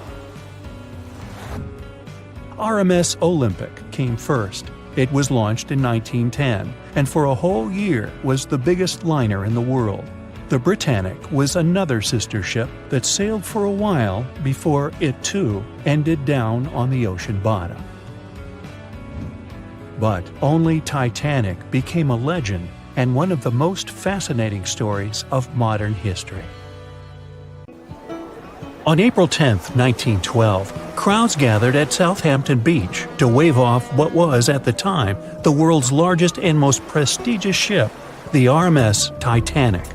The cost of the most expensive first-class parlor ticket was $4,350. That's around $70,000 in today's money. But barely 5 days after steaming away, the ship was swallowed by the Atlantic Ocean. So let's rewind and go back to what actually happened on that fateful night. The captain wanted to set a speed record for the ship's maiden voyage and arrive early. The ship was deemed unsinkable, so he went full throttle into the dark Arctic waters. After spotting the 100-foot iceberg, the crew desperately tried to steer the vessel away and avoid the collision. But the Titanic was traveling too fast, and the iceberg tore down the side of the ship, creating a huge opening in the hull. It wasn't a continuous rip, and damage was caused in several places. In total, the damage spanned along an area of around 300 feet. But the ship's designers had prepared for the prospect of a collision and added watertight compartments down each side of the ship to act as a buffer zone. 4 of these compartments could be breached and the ship would still stay afloat. But because the iceberg tore down the side of the Titanic, it ripped holes in 6 compartments. The compartments didn't extend up the total height of all decks and weren't actually sealed at the top. This is why, when more than 4 were flooded, water reached over the top of the bulkheads and filled the remaining compartments, causing the ship to sink into the ocean. Think of it as water spilling over an ice cube tray. But what if the collision was head-on? Would it still have sunk? Ships are designed with potential crashes in mind, and most vessels have collision bulkheads in the bow. Most of all, it's like your car's bumper or crumple zone. It's a safety feature that can withstand a direct hit. The bow could have taken some of the impact, and some experts have suggested that if it hit head-on, only 2 to 4 of the watertight compartments would have been flooded. So, in theory, the Titanic might not have sunk, and it might have even been able to continue sailing to its final destination at a much slower speed. The force of impact would likely have been huge, though. But although passengers would have been injured by the force, they'd have been able to stay on the ship to wait to be rescued by other ships, rather than being forced into the icy waters of the Atlantic. Still, one of the Titanic's designers, Edward Wilding, suggested that the force of the impact might not have actually been that big. He told the British Inquiry that lots of people scarcely felt the collision, and he believed the ship would not have sunk if it did hit the iceberg head-on. The ship was also designed with remotely operated watertight doors between all compartments, so any floods could have been quickly sorted out. Because Titanic had 6 breaches from the side collision, and because it happened so quickly, sealing the doors wouldn't have made a difference, as it was essentially impossible to save it by that point. The ship immediately began to flood, with water pouring in at a rate of roughly 7 tons per second, 15 times faster than it could be pumped out. So, while it sounds like the Titanic would have survived had the ship hit the iceberg head-on, this idea does come with some issues. First off, the collision bulkheads were designed to survive a crash with another ship, not a giant iceberg. If 2 ships collided, both would absorb some of the impact in their bulkheads, sharing the impact and likely staying afloat. But an iceberg is stationary, meaning that Titanic would absorb most of the energy from the collision. If Titanic hit head first, because of the speed it was traveling, the impact would have likely traveled down the whole body of the ship. Just imagine a 46,000-ton ship traveling at around 20 knots. At some point, it hits an iceberg that weighs what could be over 100,000 tons. This collision would likely create a powerful force causing massive damage to the vessel. It is likely that seams would split, staircases would come tumbling down, and rivets would burst open across the ship. All that would have potentially flooded even more compartments. This could have caused Titanic to sink in a matter of minutes rather than hours. But that's just the tip of the iceberg. As we all know, the biggest part of it is hidden underwater. So if Titanic had been traveling head-on, it's likely it would have hit the part of the iceberg below the water first, which would send it veering off course. Hitting an iceberg is not like hitting a brick wall. In this case, the ice under the water would have torn open the bottom of the ship and caused damage to the sides. Icebergs also aren't flat, solid objects. If a flat collision happened, the ship might have stayed afloat, but icebergs come in many shapes and sizes, from domes to wedges. Studies have also been done on the steel used to produce Titanic, and the tests show the metal was about 10 times more brittle than the steel we use today. The ship was built before we understood the effects of low temperature on steel. The old steel used to make the vessel would not bend when faced with freezing temperatures, but break. Recovered pieces of Titanic's hull plates show that the hull just shattered on impact. Hitting head-on would also cause a very severe and abrupt stop, so even if the ship hadn't sunk, there would still have been major issues. Think about when you suddenly hit the brakes on your car, or when the bus stops while you're walking down the aisle and you get flung forward. Passengers would have been thrown across the ship, and because the crash happened at night, most people were sleeping, so wouldn't be able to effectively prepare for any sort of impact. This would result in injuries for most people on board. It would be especially bad for those at the front of the ship, where the accommodation for the off-duty firefighters, greasers, and engineers was. But while passengers and off-duty crew may have been thrown out of bed, there would be a lot more survivors than in the original scenario. Many ships have had head-on collisions and made it back to shore. Not many people know that Titanic actually had two sister ships. The White Star Line, the company that built Titanic, also built vessels called Britannic and Olympic. Captained by Edward J. Smith, who would later helm Titanic, the Olympic set off on its maiden voyage in June 1911. But much like for its sister ship, disaster was just around the corner. On its fifth commercial voyage, Olympic collided with a Royal Navy ship, HMS Hawke. While the Olympic received damage to its side, Hawke crashed into the other vessel head-on. The bow of the Hawke was completely crushed by the collision, but because the ship had watertight compartments, it managed to survive the impact and later returned to shore for repair. Another study case is the SS Andrea Doria, which was an Italian ocean liner that made global headlines in 1956. Like the Titanic, the Andrea Doria was heading for New York City on its 101st voyage when disaster struck. On July 25th, the vessel collided with the 524-foot Swedish passenger liner Stockholm. The Stockholm hit the ship head-on, but the point of impact for the Andrea Doria was on its side. The front of the Stockholm was completely smashed, but because the impact was on its hull, it managed to survive. The Andrea Doria, however, sadly sank due to the collision being on the side of the ship. So these cases could suggest that maybe the Titanic would have survived had it hit the iceberg head-on. But we have to remember that the Titanic hit the thing full speed, whereas both the Olympic and the Andrea Doria were traveling slower. They were on their way to the New World when a rendezvous with an iceberg crushed all of their dreams and hopes. There was panic and tears and heartbreaking goodbyes, like that of Jack and Rose. Or was there? Let's see how well you know the real story of Titanic. The love story of Jack Dawson and Rose DeWitt Bukater was inspired by true events. What do you say? Is it a myth or a fact?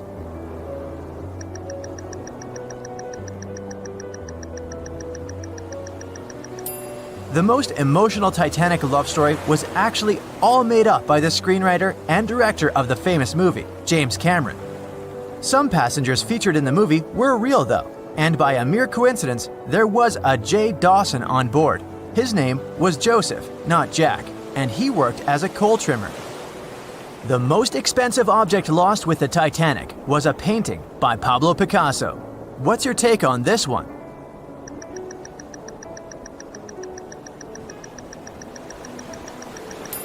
It's a myth. Another one given to us by the famous movie. The most valuable item that went down with the Titanic was probably a Mary Joseph Blondell painting, created in 1814. Some other valuable items were a violin that belonged to Wallace Hartley, the musician who insisted that they had to play till the very last moment. There was also a 1912 Renault Type CB Coupe de Ville that would now cost millions of dollars, a handwritten manuscript by Joseph Conrad, first edition essays by Francis Bacon, 5 Steinway grand pianos, and, of course, some fine china plates and cups, and first-class passengers' jewelry. The Titanic was the largest and the most luxurious passenger ship of its time.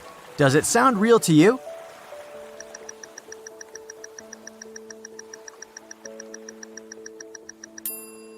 Yep, it's totally true. In April 1912, the Titanic was the largest ship ever built. It was 882 feet long and had a maximum passenger capacity of 2,435 people. That's not a lot compared to the largest cruise ship of today, the Symphony of the Seas. It's just a bit longer than the Titanic, but has more than double the passenger numbers. And yes, no other cruise liner has probably beaten the Titanic in terms of luxury to this day. It costs more than $200 million to build in today's money. The tickets were also quite expensive. Duh! First-class tickets ranged in price from $1,700 in today's money for a berth up to $50,000 for one of the 2 parlor suites. Second-class tickets were $700. Third-class passengers had to pay between $170 to $460. Most of the passengers of the unsinkable ship managed to survive. True or false?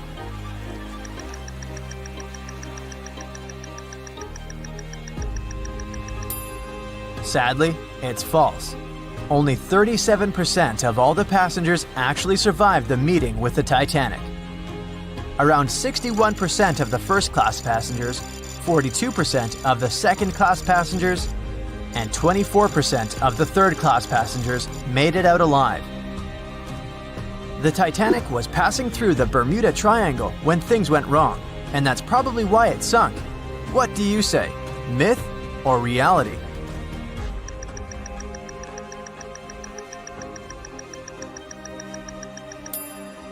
It's 100% a myth. The Titanic never even came close to the Bermuda Triangle.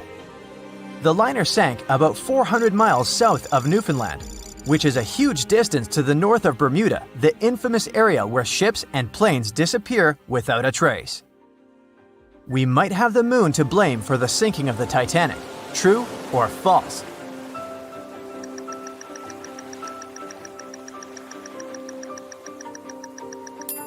This one is true. The moon heavily affects the tides on Earth. The closer the moon is to the Earth, the stronger the tides are because of the increasing gravity of our satellite. Back in 1912, the moon was so close it made several glaciers in Greenland break apart. Massive chunks of ice that broke off from the glaciers started floating south. The supermoon event came just 6 minutes after a spring tide, the alignment of the moon, the sun, and the Earth that makes their combined gravity reach its peak twice a month. And the day before, our planet had come the closest to the sun that year, which made the gravity even stronger. This mixture of events created perfect conditions for one of the most powerful tides in history. Icebergs breaking off from Greenland's glaciers drift off to the coastal waters of Labrador and Newfoundland, where they often run aground. To move on, they need to either melt and become lighter or catch a high tide that would carry them further. The 1912's tide was as high as it gets. So they shifted many shipping routes south because of the huge amount of icebergs. But not the Titanic, of course, as they believed it was unsinkable. It took 4 hours and 40 minutes for the Titanic to sink. What do you say?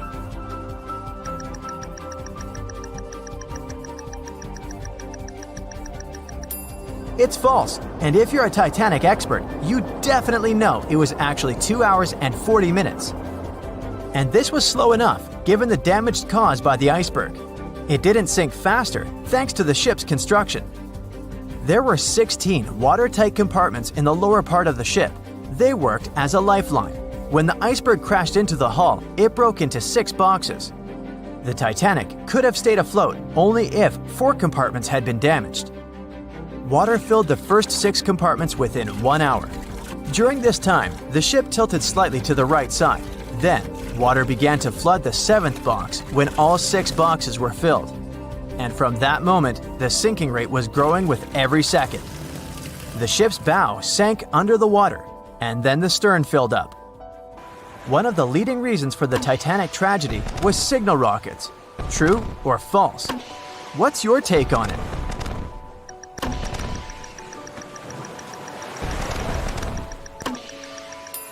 This one is true. When any ship sinks, the crew members must release red flares. It's a signal to all nearby ships that someone is in trouble. But for an unknown reason, someone put white lights in the Titanic's rocket box. When the ship crashed into an iceberg, the crew members released white flares. Another ship, SS Californian, was nearby at the time. Its captain knew the Titanic was going through a dangerous iceberg area. The crew of this ship didn't see the Titanic in the dark, but they noticed white rockets. Radio communication between the vessels didn't work. The SS Californian operator turned off the receiver. The Californian captain felt that something was wrong, so he sent a Morse lamp signal to the Titanic. But it was too late. The ship was already underwater, so no one could respond. Another ship, Samson, was sailing alongside the Titanic.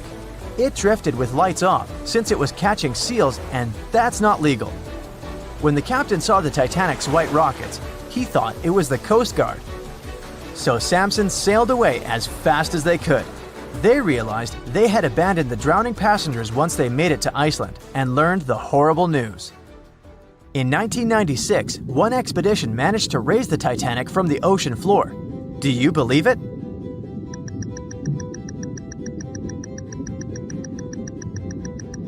If you don't, you're right. There were different ideas on how to raise the Titanic, from doing it with compressed air to putting it in wire mesh and covering it with liquid nitrogen, or using giant magnets. The only real attempt to raise the Titanic was made in 1996, and it failed dramatically. The expedition's goal was to lift a part of its hull, weighing about 21 tons. It would still have been the largest piece to see the sunlight again, if the operation had succeeded, that is. They lowered 4 large bags filled with diesel fuel to the bottom of the ocean and attached them to the hull plate. Then, the fuel bags were released and they started lifting the pieces on their own. The plate was about 200 feet below the surface when the weather got rough. The expedition members decided to tow the part to calmer waters around 80 miles away. Long before they reached the towing destination, half of the plate broke off and sank to the bottom again. 2 of the lifting bags seemed to have broken loose and the hull went down. The Titanic will most likely crumble to dust halfway up if someone tries lifting it again. So, how many correct answers do you have? Let me know in the comments below. Staying in the water that's 70 degrees Fahrenheit for a long time definitely won't do your health any good. A water temperature of 50 degrees Fahrenheit is a nightmare. It feels much colder than the air of the same temperature. The passengers of the Titanic were in 28 degrees Fahrenheit water. Can you imagine how cold it was? Even the iceberg that the Titanic met was warmer. The water didn't freeze because of the high salt content. But what if the temperature had been higher? What if the Titanic had sunk in warm water, say 120 degrees Fahrenheit? Theoretically, this could have happened had the waters of the North Atlantic met a warm undercurrent from the southern part of the ocean on disaster day. But this heat wouldn't have been enough. The ocean area is too vast, and the temperature is too low at night. The warm undercurrent alone wouldn't have made a difference for people who were overboard. But if the Titanic had sunk in another place at one particular moment, perhaps then all people could have been saved, thanks to an incredible natural phenomenon. Now, on board everybody, our voyage to a parallel universe begins. It's a moonless night on April 14th through 15th. The Titanic crashes into an iceberg. Icy water floods the lower decks. The captain sends a distress signal. The nearest rescue ship, Carpathia, is 58 miles away from the sinking Titanic. At maximum speed, Carpathia will get there in 4 hours. That's quite long, even in warm tropical waters, since your body loses heat anyway. The Titanic begins to sink. The crew downs lifeboats. Some of the passengers jump overboard. The ship is going under the water. There are no boats left, so you jump along with other passengers. It feels as if you got inside a huge iceberg. The water is so cold that it's hard for you to move. You can't even scream because there's no air in your lungs. But at this moment, you feel a pleasant warmth coming from the depths. The heat rises above your knees and waist, then reaches your neck. Finally, you regain control of your muscles and can breathe deeply. You notice that all the other passengers feel the same warmth. The water becomes a little hot. It makes you happy. But in a moment, horror replaces your delight. The ocean begins to foam. And not because of the high temperature, but because something is rising from the ocean floor. You hear a heavy, low sound coming from the depths. It's not a sinking Titanic, but something bigger. You can see a huge iceberg nearby. It's melting, and a huge chunk is breaking off from it. 1,000,000 bubbles appear on the surface. Then you feel something hit you in the leg. Thousands of strange, lightweight rocks are rising from below. There are also massive plates among them. People use them as lifeboats.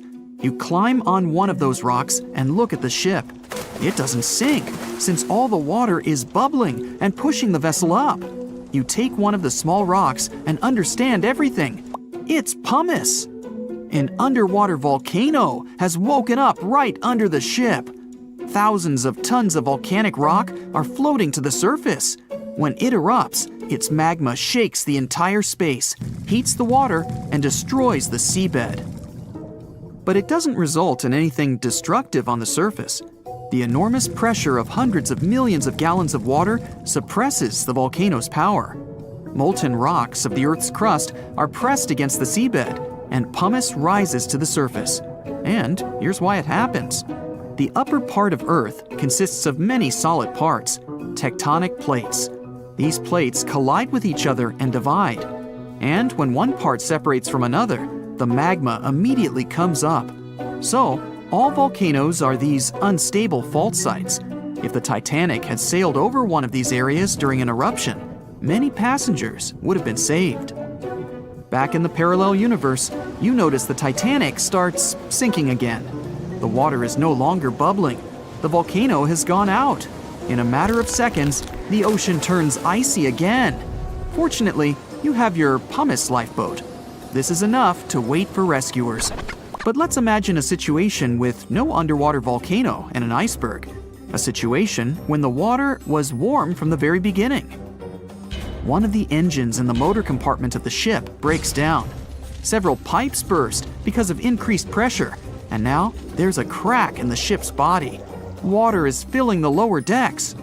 The ship is sinking. People evacuate on lifeboats. There's less panic since the night is warm and no one is freezing. Each passenger gets a life jacket. The ship is breaking. You understand that you have to jump. The Titanic goes underwater. Many passengers fall overboard in horror. They dive into the dark ocean and immediately come to the surface. Panic and complete chaos take over. The ship disappears in the dark, and finally, it's all silent. A few minutes pass, and you notice there's no panic at all. The water is warm. Almost all passengers have life jackets. Someone is floating on the wooden ship wreckage. After a couple of hours, the water no longer seems so comfortable. The ocean takes away your body heat. To keep warm, passengers swim closer to each other in a tight circle. Yeah, now it's quite possible to wait for another couple of hours till the rescuers come. People on lifeboats sail closer and take those who freeze on board. Passengers take turns, 20 minutes in the water, then 20 minutes in boats. It's essential not to take your clothes off. Even a wet outfit helps keep your body warm for longer. And when it seems that everyone is saved, somebody screams. A girl in a boat looks scared. She trembles with fear and points her finger into the black water. Passengers try to see what's there and notice a triangular fin. 1, 2, 3. There are so many of them! The noise of the sinking ship has attracted a group of sharks. And now, they are circling the survivors, hoping to satisfy their hunger. They're swimming slowly. It doesn't look like they're going to attack. But you should keep your eyes open, as these fish are some of the world's most aggressive and dangerous sharks, the bull sharks. They can be agile, fast, and unpredictable. They don't swim in the cold waters of the Atlantic, but the water in this parallel universe is perfect for them. The sharks are strong and sturdy. They create the illusion of slowness to relax their prey. They're called bull sharks because of their short, blunt muzzle, like that of a bull, and they like to hit a target or other sharks with their forehead. Several fish are ramming boats. Someone falls into the water. Fortunately, people help them back on board. The sharks aren't going to retreat. Chaos and panic ensue. People are screaming and splashing the water with paddles to scare away the fish, but it doesn't help. One of the sharks opens its toothy mouth and clings to a boat. At this moment, you notice more fins nearby. A pack of great white sharks arrives at the party. They are some of the most dangerous animals on the planet. They're big, fast, and strong, and their 300 triangular teeth lined in several rows are sharp as blades. Great white sharks swim around the boats and scare away the bull sharks. You fall off the boat and see a big fin approaching you. Fear awakens the survival instinct in you. You're trying your best to swim away from the shark as far as possible. Of course, it's useless, since the shark is much faster and will definitely catch you. You feel your foot touching the shark's nose. The other foot gets into the toothy mouth. You scream in horror. After a second, the shark lets you go. Great white sharks rarely attack people. If they bite, it's just to test you. After all, the shark's favorite prey is seals. It simply loses interest if it realizes you aren't a seal. But if the shark is starving, it doesn't matter to it what kind of prey you are. Lucky for you, this one is not like that. Those survivors in the boats have almost nothing to fear either. Great white sharks don't attack them. They can push boats slightly, but only to test them. The great white shark is swimming away from you. But a bull one appears, and it looks like it's hungry. The shark is swimming towards you, opens its mouth, and a loud ship horn penetrates the water. This is the RMS Carpathia that has come to the rescue. All the sharks swim away scared. All passengers are saved. Back in our universe, another ship that had been nearby could have saved the passengers much earlier. But that's another story. It was the biggest ship ever built in its time, and it was supposed to be unsinkable. But within days of steaming out on its first voyage in 1912, the Titanic was gone beneath the relentless waves of the North Atlantic Ocean. And of its more than 2,200 passengers and crew, only 706 survived that dreadful night. Would a smaller ship have fared any better in the same situation? Did the size of the iceberg truly matter in the end? Was it a mistake for the ship to change course at the last minute as it tried to avoid impact? These are three questions that have people pondering, what if? We do know that Titanic was considered an engineering marvel in its day. Designed by Thomas Andrews for the British shipping company White Star Line, it was just over 880 feet long and 175 feet tall. Built with abundant space for 840 staterooms, a swimming pool, a squash court, a gym, and 2 dining rooms. But it was below deck that one of its most impressive new features could be found. Titanic's hull was divided into 16 compartments designed to be watertight. Up to 4 of these compartments could take on water in the event of a breach, with the remaining 12 helping to keep the damaged ship afloat. It was thanks to these compartments that the ship was regarded as unsinkable. Rumor has it that Philip Frank, White Star Line's vice president, even declared, "There is no danger that Titanic will sink. The boat is unsinkable, and nothing but inconvenience will be suffered by the passengers." On April 14, 1912, that proved to be mistaken when Titanic struck an iceberg. As ice ripped along the ship's hull, several of those watertight compartments ruptured. It took only 2.5 hours for Titanic to sink. Did the size of the iceberg that hit Titanic seal its fate?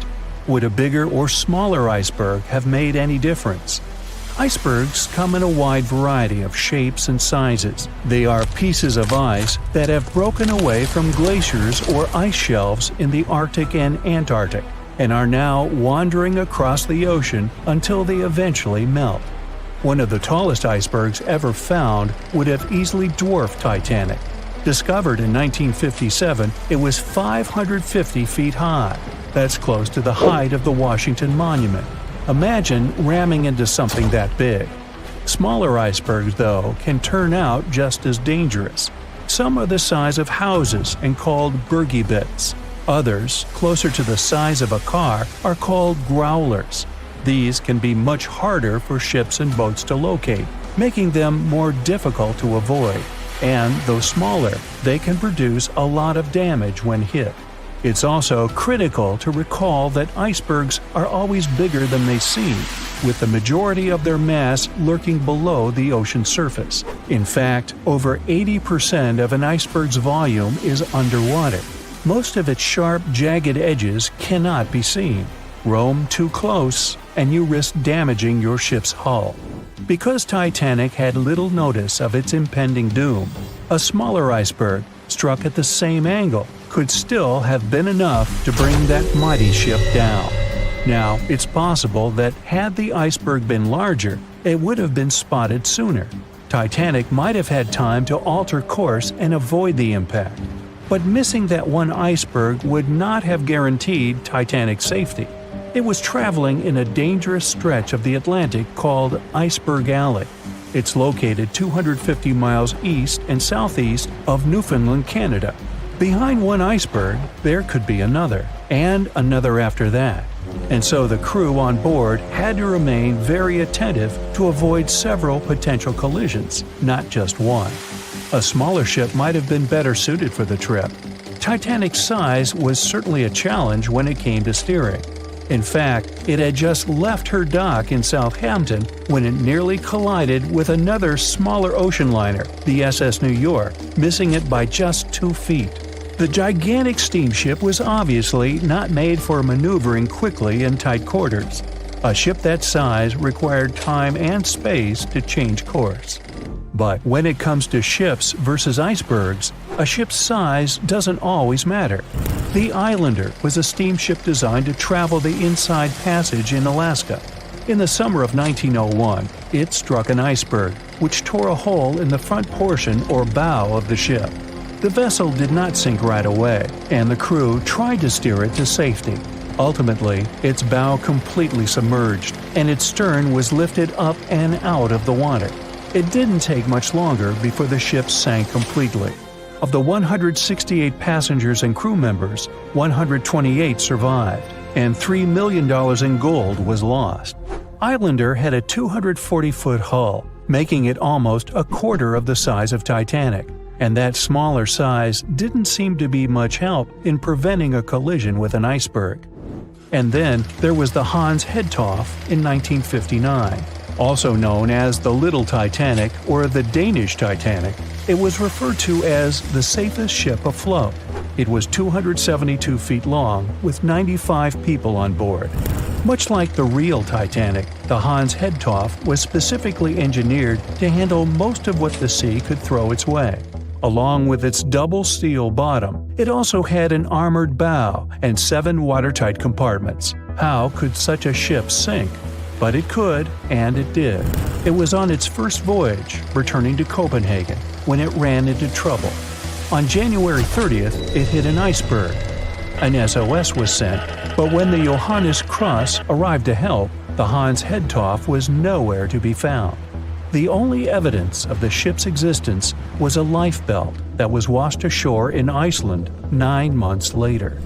Again, the ship's smaller size didn't work in its favor. A smaller size of Titanic wouldn't have guaranteed a safe voyage in 1912. The final what-if concerns the last-minute choice when the iceberg was spotted and the alarm sounded. First, Titanic could attempt a complete stop, but this wasn't an option as the ship needed a half a mile to come to a halt, and the iceberg was a mere 900 feet away. Second, the Titanic could attempt to avoid the iceberg by steering away from it. This is what the captain ordered, but the attempt was unsuccessful, resulting in a deep gash across the ship's hull. The final option? To hit the iceberg head-on. Would this have made any difference? The answer is an intriguing maybe. Some think a head-on collision would have saved Titanic. In this scenario, the collision would have limited the damage to the very front of the ship, instead of the iceberg tearing through the hull and compromising several of the watertight compartments. Only 4 of the compartments would have been breached. This meant the others could do their job of keeping Titanic afloat. The ship could be stuck, unable to move, but it would remain above water until help arrived. This would provide a ship like Carpathia enough time to reach the scene of the accident and bring the people on board to safety. One of the Titanic's designers, Edward Wilding, made a similar claim during an inquiry into the sinking. He argued that most people would have survived a head-on crash, and that Titanic itself would not have sunk. Others disagree, though. First, the special bulkheads on Titanic were designed specifically to protect the ship against collisions with other vessels, not with icebergs. These compartments would crumple upon impact, absorbing some of the force while the other ship absorbed the rest. Though the damage would still be extensive, the remaining bulkheads would keep the ship afloat. But an iceberg does not have the same flex in a collision as you would experience with another ship. Most of the force would be absorbed by Titanic, resulting in greater damage to the ship. Even worse, the impact would be carried through the full length of the ship. Rivets would burst, seams would tear, the compartments would quickly flood, and the ship would sink even faster, resulting in fewer survivors. In any case, as with most what-ifs, we'll never really know the answer. As tragic as Titanic's first and last voyage was, it did result in changes that helped make venturing out to sea much safer. Findings from hearings on the disaster led to the creation of the International Ice Patrol, or ICC, in 1914, an organization that tracks icebergs in the Atlantic and Arctic Oceans to ensure vessels in the area can avoid them. In the US and Britain, ships were obligated to carry enough lifeboats to accommodate every person aboard. Regular lifeboat drills were made mandatory. And finally, the bulkheads on ships were made higher to keep water out, and bottoms were stretched to create double hulls, helping make the compartments truly waterproof. There's no denying that Titanic was a terrible tragedy, but the lessons learned from that night to remember has helped prevent many more. Meet Arthur John Priest. No, he isn't famous for being a painter or for discovering some long-lost treasure. He didn't invent some cool gadget or break any world records. No, Arthur John Priest is famous simply for being unsinkable. Proving one can be both lucky and unlucky at the same time, Priest was involved in and survived several mishaps at sea, including the fateful maiden voyage of the Titanic. Priest was not a rich man interested in sailing for pleasure. He was part of the working class, employed as a stoker or fireman, stuck for hours within the hot bowels of large steam-powered vessels. His job was dirty and difficult. He was responsible for keeping the furnaces lit, feeding them coal to ensure enough steam was produced for the engines to work. He had to be careful about not overheating the system or setting fire to the whole ship. The furnaces had to be carefully watched and constantly fed. He breathed it all in a while, working and fighting with the sweat and the dirt. He would often work shirtless because of the heat and was always covered in black coal dust. And when he finally had a break, his shared living quarters were nearby in the same part of the ship. He must have been good at his job, though, because he had no trouble finding work. But wherever he went, bad luck seemed to follow. The first incident was a mild one. As a young man, Priest worked on the RMS Asturias. The passenger liner first set sail in 1907, traveling between Southampton in the UK to Buenos Aires in Argentina. At some point during its maiden voyage, the ship suffered a small collision. The damage was bad enough that the ship returned for repairs. Thankfully, there were no reports of any serious injuries. Priest, unfazed, simply went to work on another ship, but his bad luck lingered on the Asturias. In 1914, the Asturias became a hospital ship, helping care for sick men and women around Europe while bringing them home to England. But in March 1917, at just around midnight, the ship was struck by a foreign object. Its hull was breached and the engine room flooded. The captain ordered everyone to abandon the ship, sending crew, patients, and health staff scrambling for the lifeboats. The vessel was still moving, powering through the water because the main controls, located within the flooded engine room, could not be turned off. The captain refused to leave the ship while people were still trying to escape. He was able to aim the Asturias towards Bolt Head, where it finally hit land and couldn't sink. The remaining lifeboats were lowered and the final survivors made it to safety. When they studied the damage on the ship later, the Asturias was declared a total write-off. It might be hard to pin this particular disaster on Priest. After all, he wasn't even on the ship at the time. But it seemed that many of the ships on which he served were destined for trouble.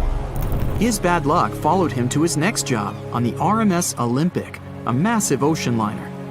The Olympic was big. In fact, it had been designed and built as part of the fleet that included the Titanic. But with size came sacrifice. The Olympic was great at moving in one direction, but very difficult to handle when it needed to turn.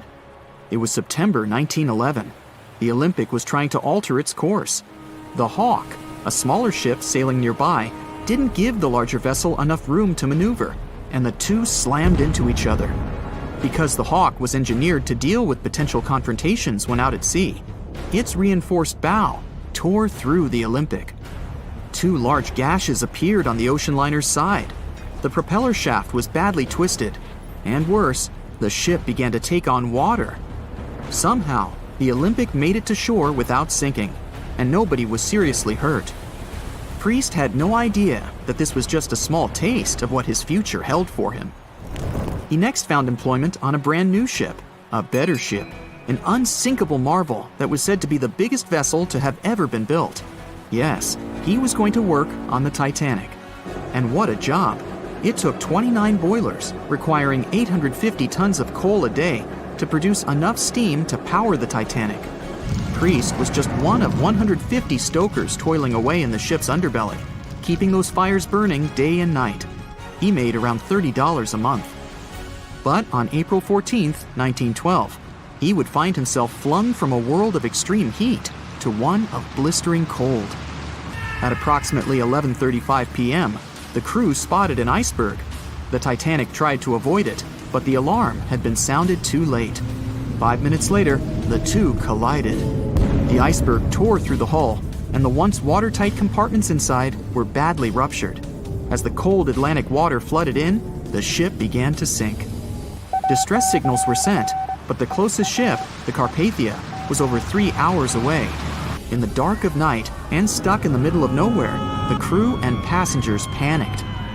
Those who could scrambled for the lifeboats. Others jumped into the icy waters. In total, only 706 survived that terrible night. Priest, at the time of the collision, was down in the ship's lower quarters. He was on break, relaxing from a hard day of work. And as the ship went down, so did his chances of survival. He and his fellow workers were in the most dangerous position on the ship. They had to make their way through a maze of corridors and gangways, some of which were flooded, in a mad dash to the deck. And then they faced the frigid water, jumping in and desperately swimming to safety. The ocean was so cold that Priest even suffered frostbite before finding his way onto a lifeboat. He was one of only 44 stokers to survive that night. After an experience like that, most of us would never set foot on a boat again. But Priest had to work. His next job also ended in disaster. He was offered employment on the HMS Alcantara. It went down in 1916, and Priest was again one of the few to make it to safety. He was badly wounded in the process. But he kept pressing his luck, and his next job as a stoker may have felt eerily familiar.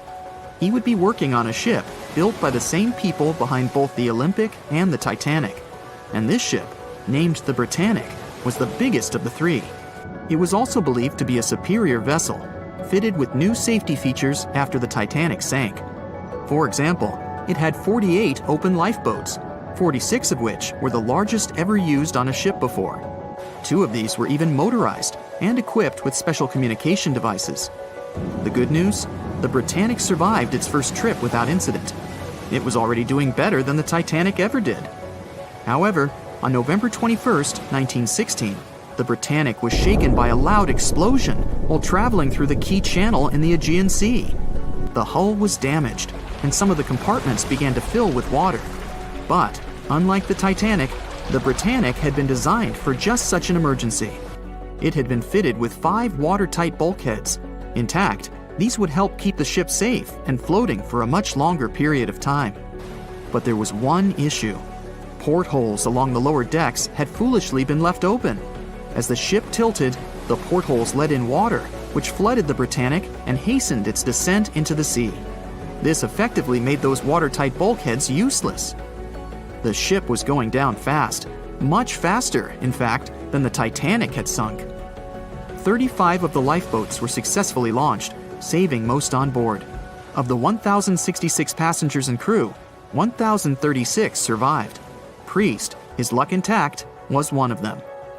And yet, he still wasn't done with a life at sea. He accepted a position as a stoker on the Donegal.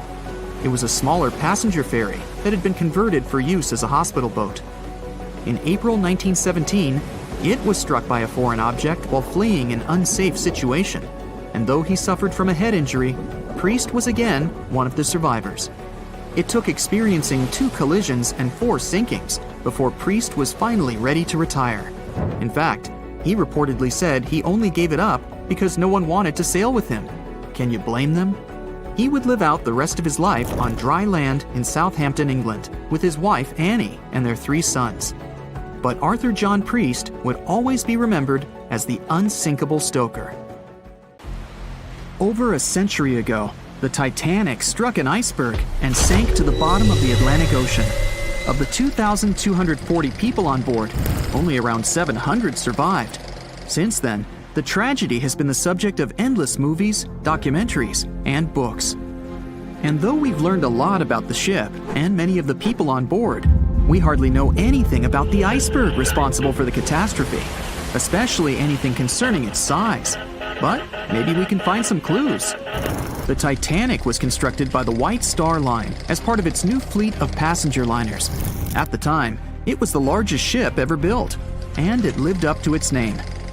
The ship was 883 feet long, equal to 2.5 soccer fields placed end to end, and 175 feet tall, which is close to 10 giraffes standing on top of one another. From the waterline to the deck alone, the boat was 60 feet high. That's close to the height of a 4-story building. The Titanic was big enough to have veranda cafes, a restaurant, a reading and writing room, a Turkish bath, a gym, and squash courts. There was even space for a swimming pool. The liner could carry a total of 3,300 people, including 2,435 passengers and 900 crew members. Although luxury was important, safety was paramount. The Titanic had been designed to have 16 watertight compartments below its deck. If the ship's hull was somehow compromised in an accident, up to 4 of these compartments could take on the water, while the remaining 12 would keep the ship afloat. Philip Franklin, vice president of the White Star Line, said this was what made the ship truly remarkable. It's believed that the man said, "There is no danger the Titanic will sink. The boat is unsinkable, and nothing but inconvenience will be suffered by the passengers." He was so very wrong.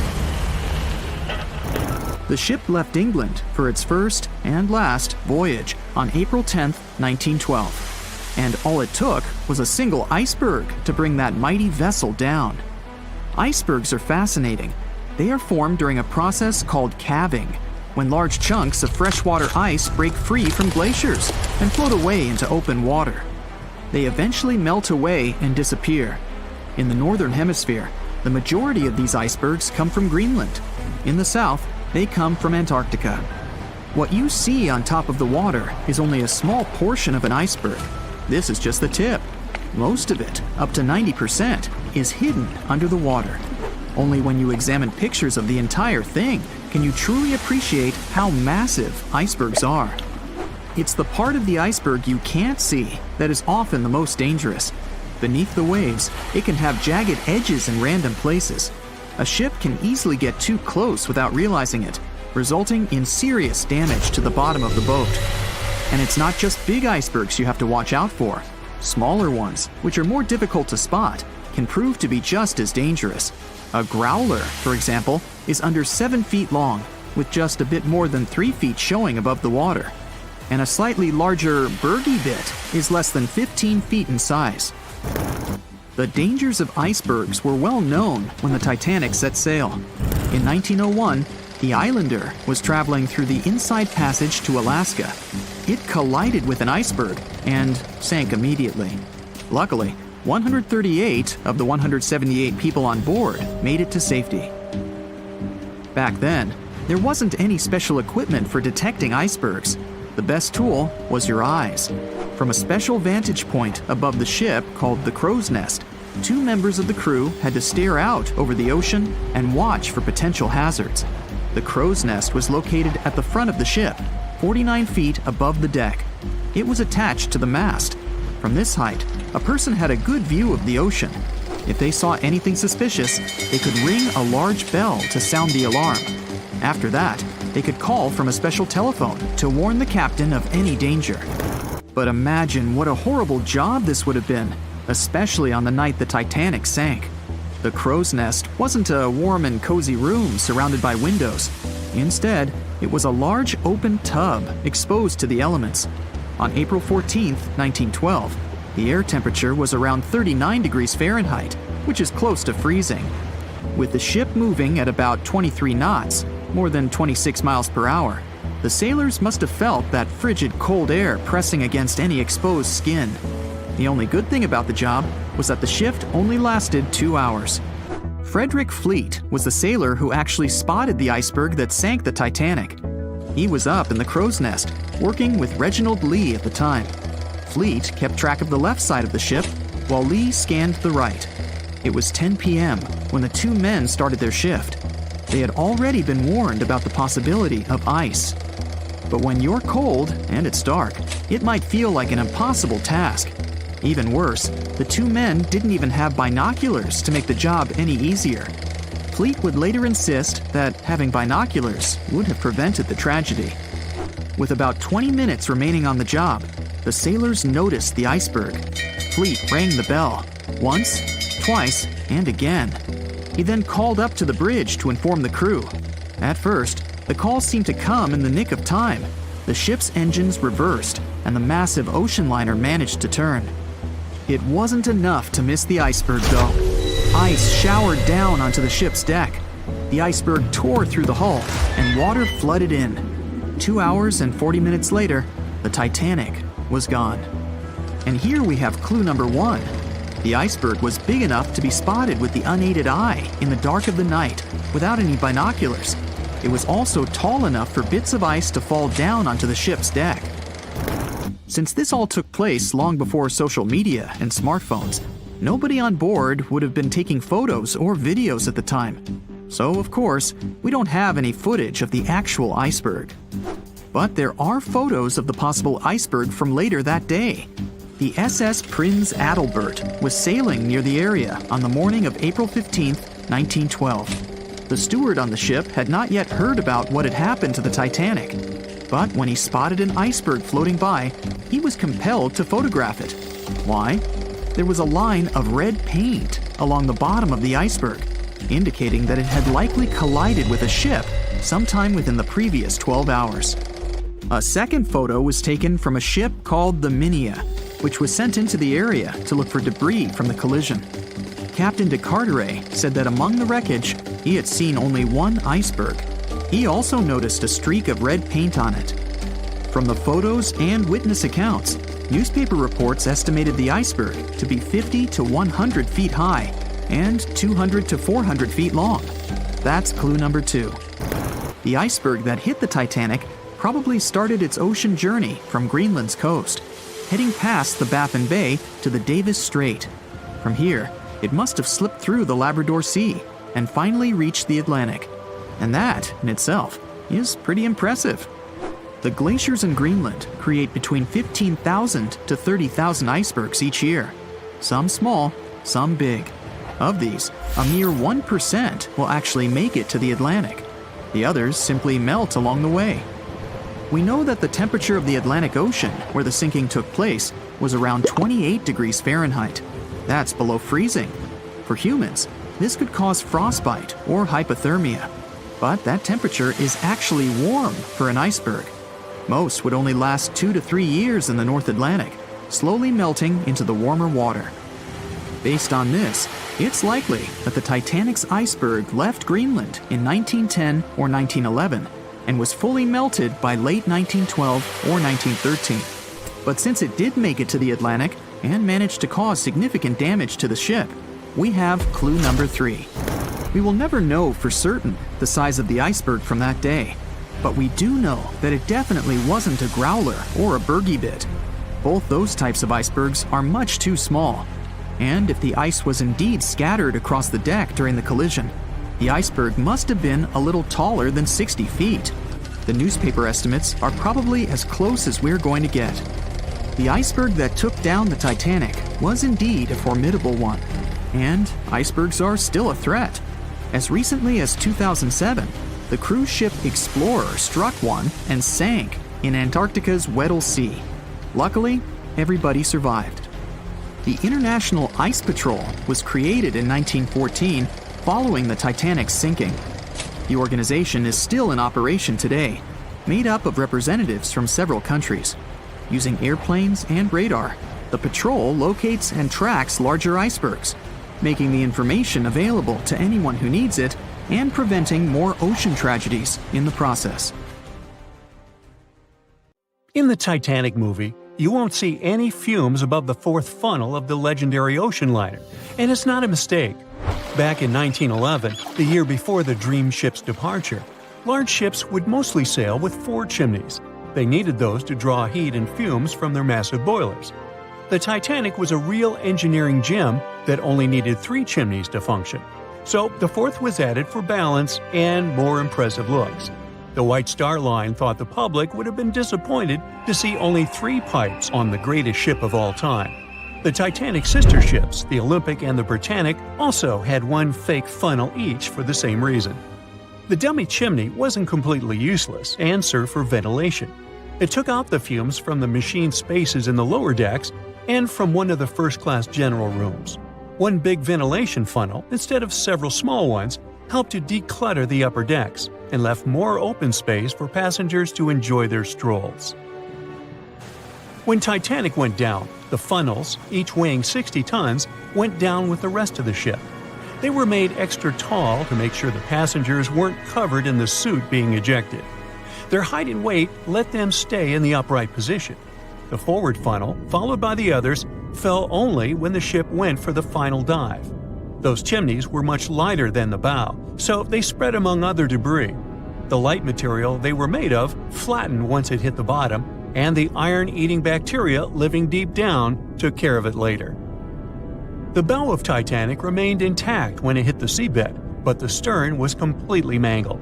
When the famous ocean liner hit that iceberg, things got really messy. It took the future movie star a whole 2 hours and 40 minutes to submerge completely.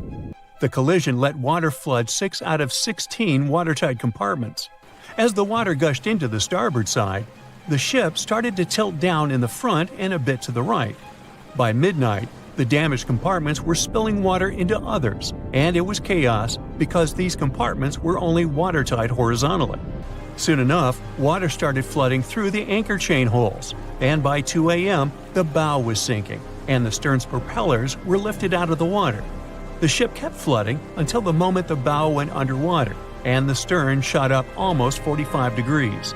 The weight of those massive propellers stressed the ship's midsection. The steel just couldn't handle it and failed. Survivors described that moment as some loud noise, like breaking china or falling gear. That was the Titanic's upper structure giving in. By 12 past 2 a.m., the bow and stern were only connected by the inner bottom structure. Minutes later, the bow, weighing almost 16,000 tons, broke loose from the stern. The stern rose sharply to an almost vertical position and started sinking slowly. By 2:20, it disappeared underwater. The bow was cruising down at about 13 miles per hour and had hit the ocean floor almost a half an hour before the stern. The 2 parts of the Titanic now lie 2,000 feet apart, pointing in different directions.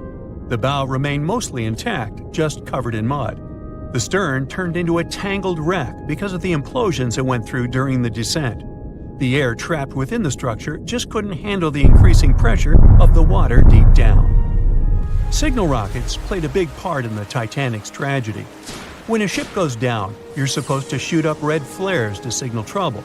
But someone decided to stock Titanic with white lights instead of the usual red ones. So when the ship smacked into that iceberg, the crew fired off white flares. The SS Californian was passing nearby, and his captain knew the Titanic was in a dangerous iceberg zone. The crew didn't spot the sinking Titanic, but they sure saw those white rockets. The radio between the ships was useless because the Californian's operator switched it off. The captain had a gut feeling something was off, so he flashed a Morse code light signal at Titanic. But he received no reply because the Titanic had already gone underwater. There was another ship, Samson, sailing alongside the Titanic. It had plenty of illegally hunted frozen seal meat from Canadian waters abroad, so it was sailing with lights off to remain unnoticed. When they saw the Titanic's white rockets, they thought it was the Coast Guard and zoomed away. Samson didn't have a radio, so they couldn't find out about the ongoing disaster. The crew got the news about Titanic only when they got to the coast of Iceland the following month. There have been many theories to explain the Titanic tragedy, and one of the recent ones says that there was a fire involved.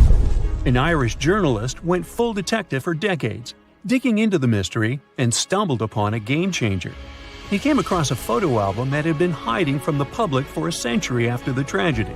In the pictures, taken at the Harland and Wolff shipyard in Belfast, Northern Ireland, just over a week before the liner sailed, you can clearly see a massive 30-foot black spot on the ship's hull. Maloney researched the photos and eyewitness testimony from the time and claimed that a fire spontaneously broke out inside of one of Titanic's enormous coal bunkers.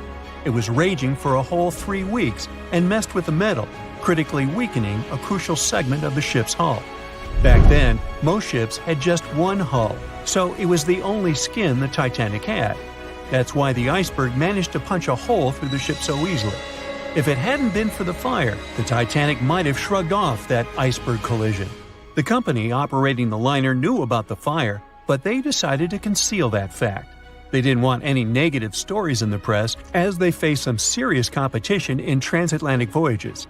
The Titanic was sold out, so they stocked up on coal and made it sail. The moon might have also played a role in the sinking. Our satellite heavily affects tides on the Earth. The closer it is to our planet, the stronger the tides are because of the increasing gravity of the moon. Back in 1912, the moon was so close it made several glaciers in Greenland break apart. Massive chunks of ice that broke off from the glaciers started floating south. The supermoon event came just 6 minutes after a spring tide. During new and full moons, the alignment of the moon, the Earth, and the Sun makes their combined gravity reach its peak. And the day before, our planet had come the closest to the Sun that year, which made the gravity even stronger. This mixture of events created perfect conditions for one of the most powerful tides in history. It created the perfect conditions for the icebergs breaking off from Greenland's glaciers to move freely. Opponents of this theory say that the difference in tidal force wasn't actually that big, and it couldn't have been the main cause of the sinking. The iceberg tore down the side of the ship, leaving a huge opening in the hull. It wasn't a continuous rip, and damage was caused in several places. Some experts believe the ship would have survived the iceberg if it had hit head-on. The Titanic had watertight compartments designed to prevent flooding in case of a collision. Only the first 3 or 4 of these compartments would have been flooded. This could have helped save a lot of lives. Supporters of this theory put the blame for the disaster on First Officer William Murdoch. Huge, fast-moving ships don't just turn in a matter of seconds like a speeding car. It takes minutes. When Murdoch realized the collision was inevitable, he tried dodging left to avoid a direct hit. But despite his efforts, the ship still collided with the iceberg. You know the rest. The year was 1854, and the SS Arctic, the fastest passenger liner of its time, set out to cross the Atlantic. As it sailed through the misty veil, it slowly disappeared into the unknown. The Collins Line, an American shipping company, was started in 1818 and only began seriously trading in the transatlantic by 1835. Its steamships crossed the Atlantic from Liverpool to New York within just 10 days. Doesn't sound like a great speed today, I know, but back then, the same thing took other ships several weeks. Light on the water with their wooden hulls, powering through with a strong steam engine, those steamships were the favorite choice for many high-profile people. What could go wrong with such an advanced ship, they thought.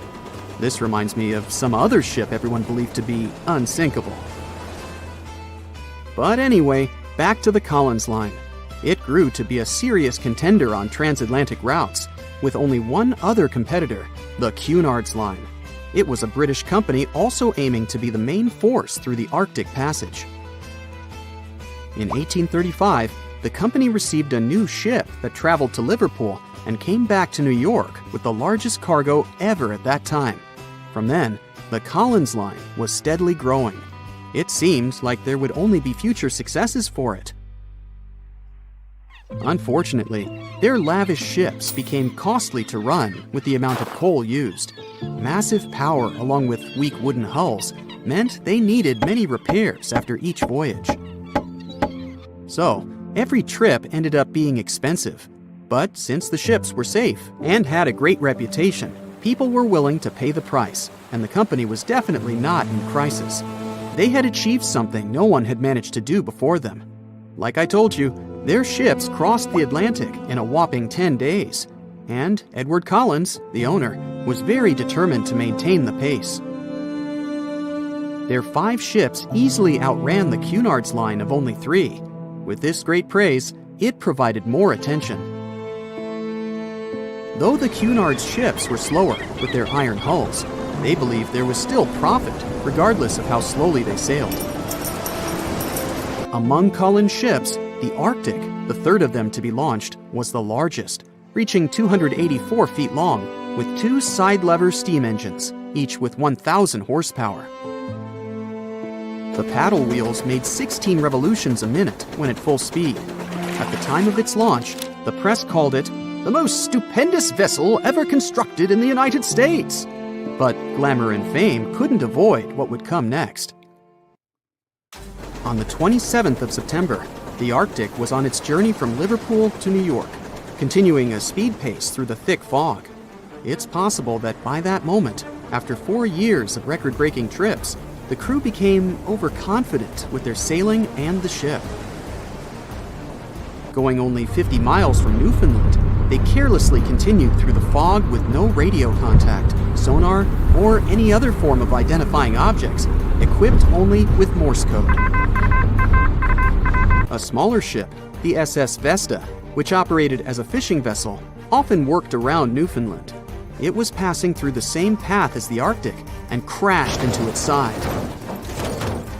Shocked by the collision, the captain of the Arctic offered help to the much smaller Vesta, but it was soon clear that the damage that seemed minor on the Arctic was far worse. Beneath the waterline, a hole was letting water into the hull. The cost of the much faster wooden hull now seemed less valuable. They steered toward land, trying to plug the holes, but they weren't doing so well, and the seawater continued to pour in, filling up higher and pushing the ship down. And finally, once the engine room was full, it put out the boilers, taking away the massive power the Arctic was once legendary for. They moved slowly until coming to a complete stop. The ship continued to sink, and the order was to abandon it. At the time, maritime law allowed for the Arctic to carry only 6 lifeboats, only capable of saving 180 people. The crew and some of the passengers managed to push their way aboard and took most of the seats on those boats. Things were pretty wild, and everyone forgot about their manners, not letting the ladies and the youngest ones board first. It took 4 hours for the Arctic to sink. 150 crew and 250 passengers were on board. Those that weren't able to find a lifeboat made a desperate attempt to build their own rafts from parts of the ship. 2 days later, only 3 boats made it safely to the shore. The other 3 were never found. Believe it or not, the rescue party also saved some people that had been clinging to the wreckage for 2 days. Unlike the crew, the captain went down with the Arctic, but amazingly survived.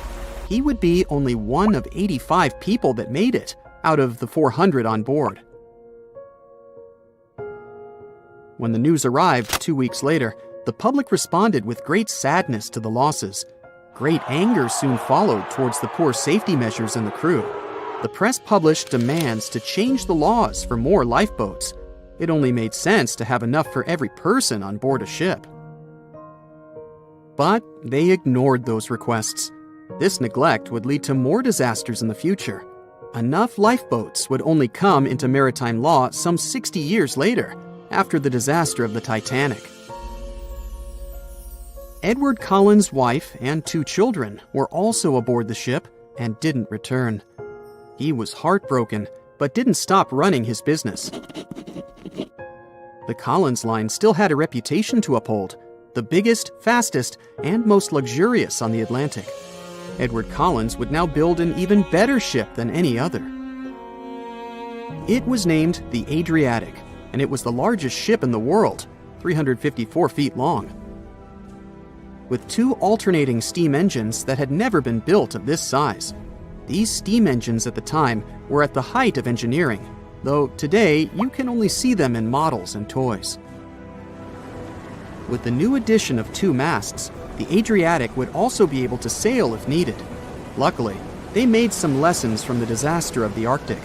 But before their new ship, the Adriatic, was built, another disaster had occurred. The sister ship of the Arctic had also sunk. They believe this second ship was desperate to stay in front of the Cunard's line and hit an iceberg somewhere during the race. This weird contest took the lives of 141 people. The desperation of Collins and his weakly built hulls pushed the company towards bankruptcy in 1858.